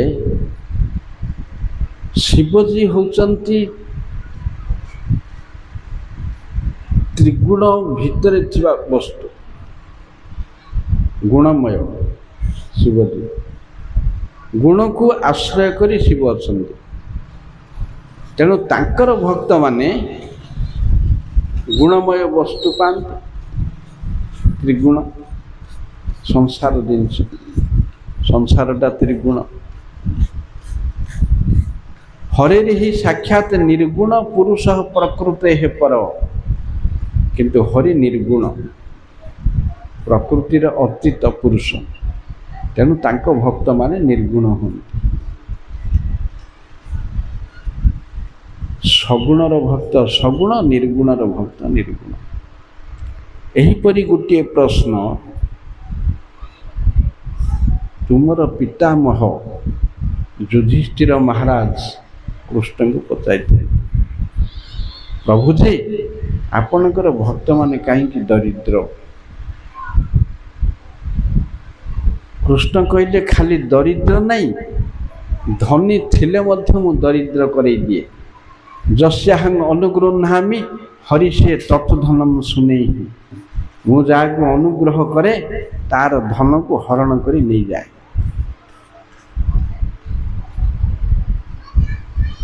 दिए नहीं थिले भी नहीं जाए भजन को दृढ़ करिया पे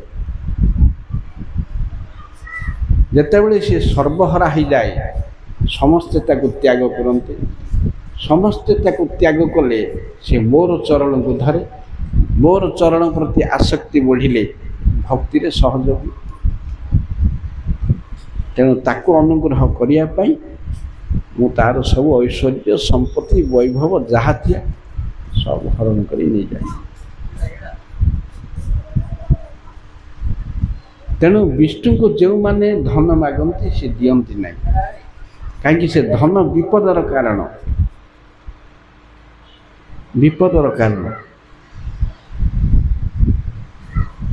अन्य देवता मान को जहा दियंती मन इच्छा दे दियंती कौन भल कौन मंद किसी तांकर विचार ना से देइथिबा बर विपदर कारण हो पारे से कथा मध्य से माने चिंता करती ना आग पछ किसी विचार ना पूजा मिलुची बर दे खाली निजर प्रतिपत्ति देखिया पे गोटे राक्षस शकुनी तार गोटे पुओ ताना वृक से वृक केदार तीर्थरे तपस्या कला शिव को न खाई न पी जेते तपस्या कला पछे दर्शन पाइला ना न पाइबारु दिने कहला एथर मु मुंड काटी नियारे आत्माहुति देवी स्नान कला स्नान करी आसिक निया जाला मुंडटा को काटिकी जो निआरे पकई बाहर से शिव देखादे से देखादे कि कौन दरकार ना जा मुंडे हाथ थोबी सी मर एपरी एक बर दरकार जा मुंडे हाथ थोबी सी मर शिवजी कहले तथास्तु मिलला बर हेले सी शिव को कहीं बरटा मागिला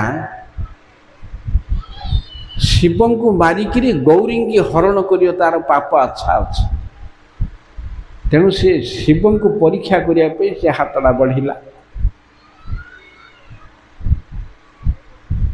एपरी बर तांकर गोटे मागिबे तांको मारदेबे तांको स्त्री की हरण करी धरी पड़ी गौरी हरण लालस ये पाप इच्छा थिबा जोगु से शिव को जिते हाथ बढ़िया पे मागिला शिव भय पड़े शिव भयभीत हेले ये तांको गोड़ेला बोला नाई छाड़बनी बर देच बर परीक्षा कला को चंपट मार्च से गोड़ेला गोड़े गोड़े शिवजी बड़ विपद पड़े तेणु तांको रक्षा करने विष्णु भगवान कौन कले ना गोटे ब्रह्मचारी रूप धरी बाटे क्या ये शिवजी बहुत दूर को आगे पड़े पछरे ये गोड़े ये रड्डी करी डाकिले भगवान अरे शकुनी पुत्र याड़ा ये बोला किए मो बापा ना धरी डाकुची मो बापार किए सांग होती बंधु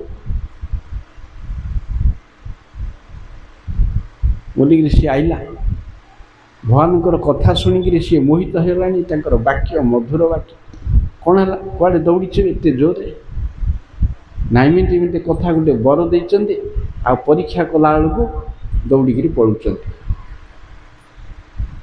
हईरे सी कि बर देवरे हाँ निजर मुंड अच्छे निजे हाथ न पकईक निजे न छुईक ता मुंडे कहीं छुच ये विष्णुर वाक्य से तौक मोहित होगा मोहित होकर आउ आग पछ कि न बुझी भगवान जिते कहले तो मुंडे हाथ पकईक तू देखी से मुंडे हाथ पकईला बेलू शेष तेणु देवता मान सब एमती आग पछ न विचार करी जहाँ सब बर दिए किंतु भगवान के देवे ना आमी विज्ञ यही मूर्खे विषय केन दिव स्वचरणामूर्त दिया विषय भुलाइब डाक्तर को पथ्य अपथ्य मागिले केबे दब डाक्तर देवेनि आज्ञा एति खाऊथी सिगरेट आ गोटे खाई देते नाई नाई मरजु गोटे सिगरेट खाइले मरजु तोते सिगरेट मना सेटा डाक्तर निष्ठुरता नहीं उपकार सेपरी भगवान धन न देवाटा जीव प्रति कल्याण सी मूर्ख मत संसार मागुची मुझे जाणिक देकर नष्ट करी प्रहलाद को बर देले नौनी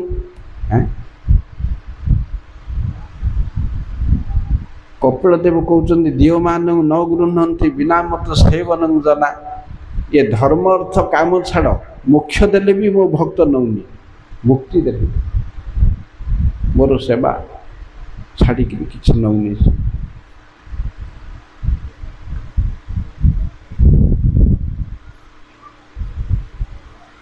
तेणु भगवान केबे हेले का प्रति विपदर कारण होंत नहीं बरं थिले आउरी नहीं जानते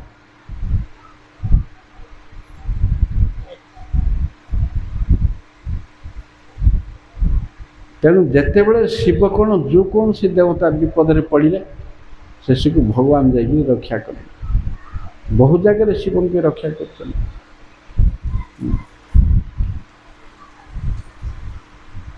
केते टाइम हो है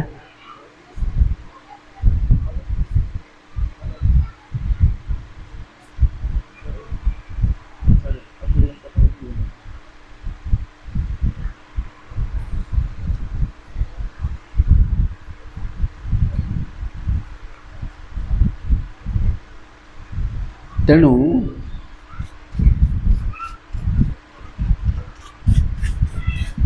लोके जुक्ति करती जी हरि सी हर है हरिहर एक ना दुई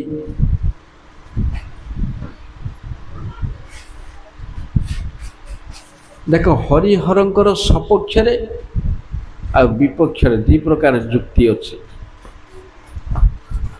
आमर नाम अपराध रे कहुई दी जन जाक एक मानिले अपराध अलग मानिले अपराध।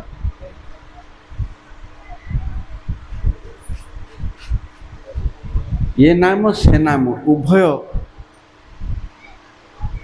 बहु जगार हरि कहते शिव को शिव तुम मो भितर आम दुई जन भितर जी भेद देखे सी नरकगामी हुए हैं श्लोक अच्छे आम भितर जी भेद देखे सी नरकगामी हुए। आउरी श्लोक अच्छे ब्रह्मा शिव को जी नारायण सहित समान कहे सी पाषंडी।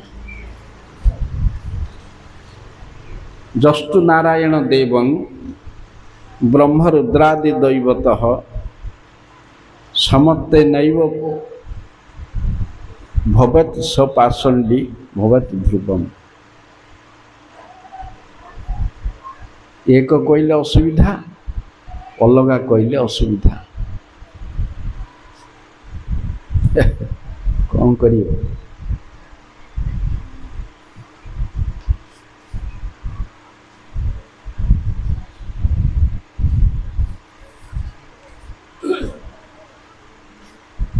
शास्त्र रे कहुई हरिंकर बा विष्णुंकर कोटि कोटि अंशरु अंश ब्रह्मा शिव कोटि कोटि अंशरु अंश। शिव केबे हेले विष्णु सहित सर्वोत भावे समान हो पारिबे ना। हरिहर केबे हेले समान हेबेनी। जंग ब्रह्मा वरुण इंद्र रुद्र मरुत स्तुन्वन्ति। जहाँ को ब्रह्मा रुद्र समस्ते स्तव करते।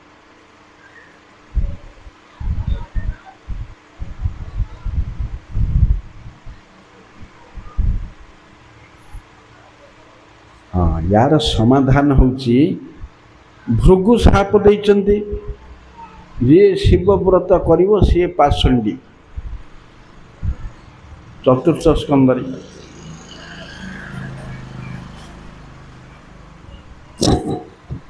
शिवव्रत धरा जे च तमनु व्रता सपाषंडी भवेत ध्रुवं सर्व सतशास्त्र परिपंथिन। जो माने शिवंकर व्रत करिवे से माने पाषंडी। ताले शिवरात्र पालन करियो कि नहीं? वैष्णव माने शिवरात्र करते अवश्य बाध्यतामूलक नहीं।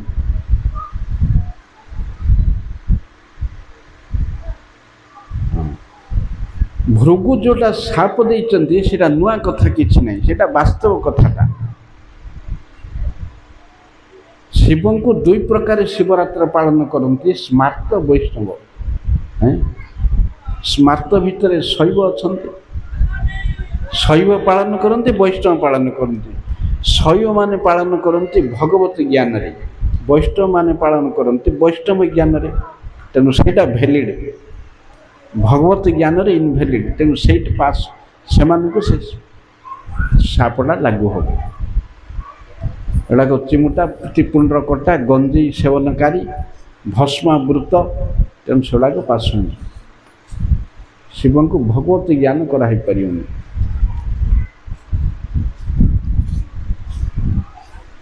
भगवान पदजल गंगा ताको शिव शिरोधार्य करछन्ति। काहेकि ना प्रभुर चरणामृत।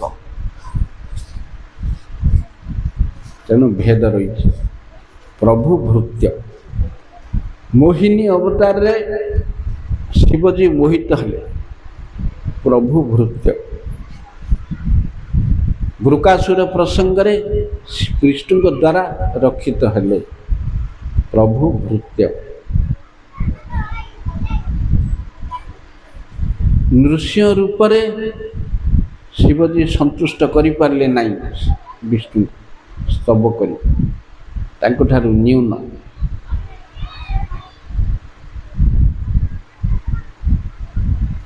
एहीपरि बहु उदाहरण अछि। जेतेबेले विष पान कले कंठरे धारण कले तळकु छाड़िले नहीं, मोर प्रभु अच्छा हृदय उपरକୁ विष मु छाड़ी ना तेणु कंठरे धारण कले तेणु सब जगार से भगवान को सम्मान देपरी बहु उदाहरण अच्छी तेणु हरिहर केवल समान ना जो समान कहुई से भजन दृष्टि निकटवर्ती जमी भक्त भगवान समान केमती जीवात्मा परमात्मा के समान है भजन दृष्टि से निकटवर्ती से दृष्टि अभेद किंतु सर्वत भाव अभेद नहीं हेले संबंधटा कौन कनक्लूजन ब्रह्म संहिता क्षीरं यथा दधि विकार विशेष जोगात संजायत नहीं ततः पृथगस्ति हेतु जह संभुतामपि तथा समुपैति कार्यात् गोविंदं आदि पुरुषं तमहं भजामि। दी जन जाक एक भिन्न भेद अभेद किपरि ना क्षीर आ दही क्षीरटा जीवाणु संस्पर्श रे आसिले दही हम दही आ क्षीरर काम कर किंतु दीटा को गोटे जिनस किंतु अलगा देख बड़ विचित्र दीटा को गोटे जिनस किंतु अलगा ठीक सेहीपरि हरिहर जड़े किंतु अलगा जड़े त्रिगुण को आश्रय कर रही आउ जड़े त्रिगुणर अतीत अच्छे जड़े त्रिगुण आउ जड़े निर्गुण तेणु यहीपरि भिन्न एक हेले भी भिन्न ये है तार समाधान।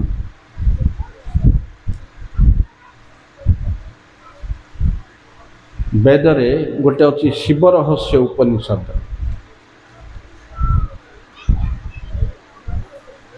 से शिवंकर नाम जी ना सबुजाक विष्णु प्रति नीलकंठ विष्णु जेहेतु इंद्र नीलमणि धारण करती विष्णु उमा सहाय विष्णु केते गुड़िए शिव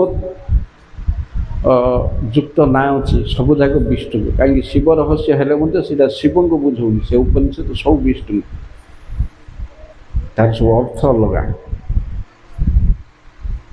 से जो जगार सबुठी हरि सर्वव्यापी पूरा शिव सर्वव्यापी नहीं गोटे गप कहूँ गप नहीं घटना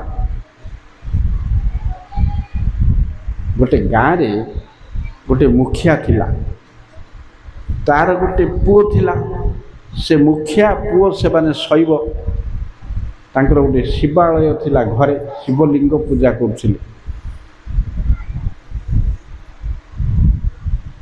से गाँ को गोटे वैष्णव आसिले वैष्णव तीर्थ यात्री आसिक गोटे गछ मूले मंडप बसिले से दिन मुखिया घरे शिव पूजा है नहीं कहीं ना ता पुओर मुंड बथा होची से पुओ कहला बोला किए शिव पूजा करियो से बाबाजी पाखु जी बाबाजी पाखु आइला कला बाबाजी महाराज मोर टिके शिव पूजा कर दियंतु मोर शिर पीड़ा होची से कहले मु वैष्णव मु शिव पूजा करे नहीं मु शिव पूजा करी नहीं ये खंडा बाहर कला ताको मारियो एटा गुंडाटा खंडा बाहर कला मारियो सेठू से वैष्णव भाविले या हाथ में मरिकी कि लाभ मोर या पापीटा हाँ शिव पूजा करी कौट तो शिव अच्छी चा सी घर को नेला घर को नेबारू ये सब तांकर काम सारिक शिव पूजा आरंभ कले शिव को पूजा कले नृसिंह मंत्र नृसिंह मंत्र जो उच्चारण कले ये आउ थे खंडा काढ़ला से मंत्र कौन पूजा कर शिव को ये जिते खंडा बाहर कला मारिया को से लिंग को फटेक नृसिंह देव से भितर बाहर से लिंग फटेगी से होचंदी लिंग स्फोट नृसिंह दक्षिण देश में अच्छा लिंग फटेगी नृसिंहदेव बाहरिकी सबन से तार सब समस्त विदीर्ण करदे तार वंशनाश कर पड़े तेणु भगवान सर्वव्यापी जोटे जहाँ पूजा करो सब विष्णु ज्ञान पूजा हम कौन सी देवतार कार कौन सी अस्तित्व नहीं कोई सर्वव्यापी विष्णु विष्णुकर अस्तित्व न रहिले विष्णुकर उपस्थिति न रहिले कार अस्तित्व कार रक्षा हेनी तेणु जगत जगत रे भगवान सर्वव्यापी सर्वत्र विष्णु दर्शन करिया पंडिता समदर्शिन से हर आउ गणेश ये सब नहीं जो जीव सब विष्णु सेवा चंडीदास भजन महाप्रभु गाँति चंडीदास आग देवी भक्त थे तापर वैष्णव है सी गोटे देवी पूजा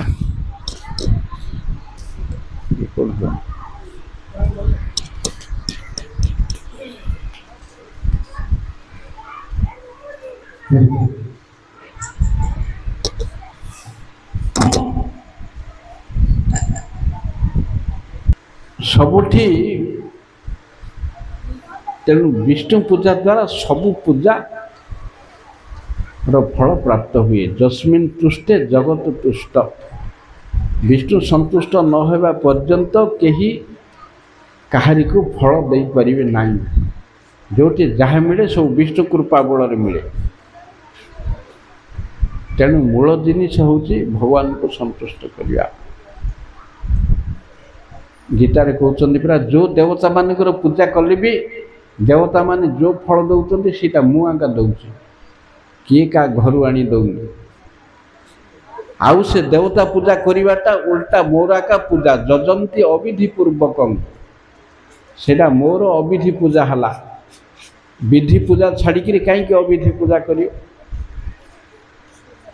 अकाम सर्वकाम बा मुख्य काम उदारधि तीव्रेन भक्ति जोगेन जजेत पुरुषम परम जड़े अकामी हो सकामी हो मुक्तिकामी हो कामना तीन प्रकार जहाँ हेले भी विष्णु सेवा ही करिया हम जीवर अधिकार से सबू छाड़ी मोर सेवा कर कौन कह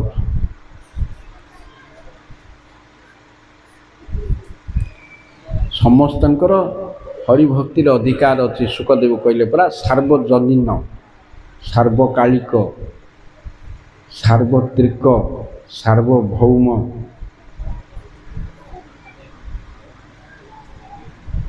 सुतरां सब बेले हरिंकर ही प्राधान्य रही हो आज ये था विश्राम पुणी आउरी सत्संग रे अच्छी कथा काली की आमर अंत काल रे आउ जहाँ सब अवशिष्ट थी आसंता काली पूर्ण हो हरे कृष्ण।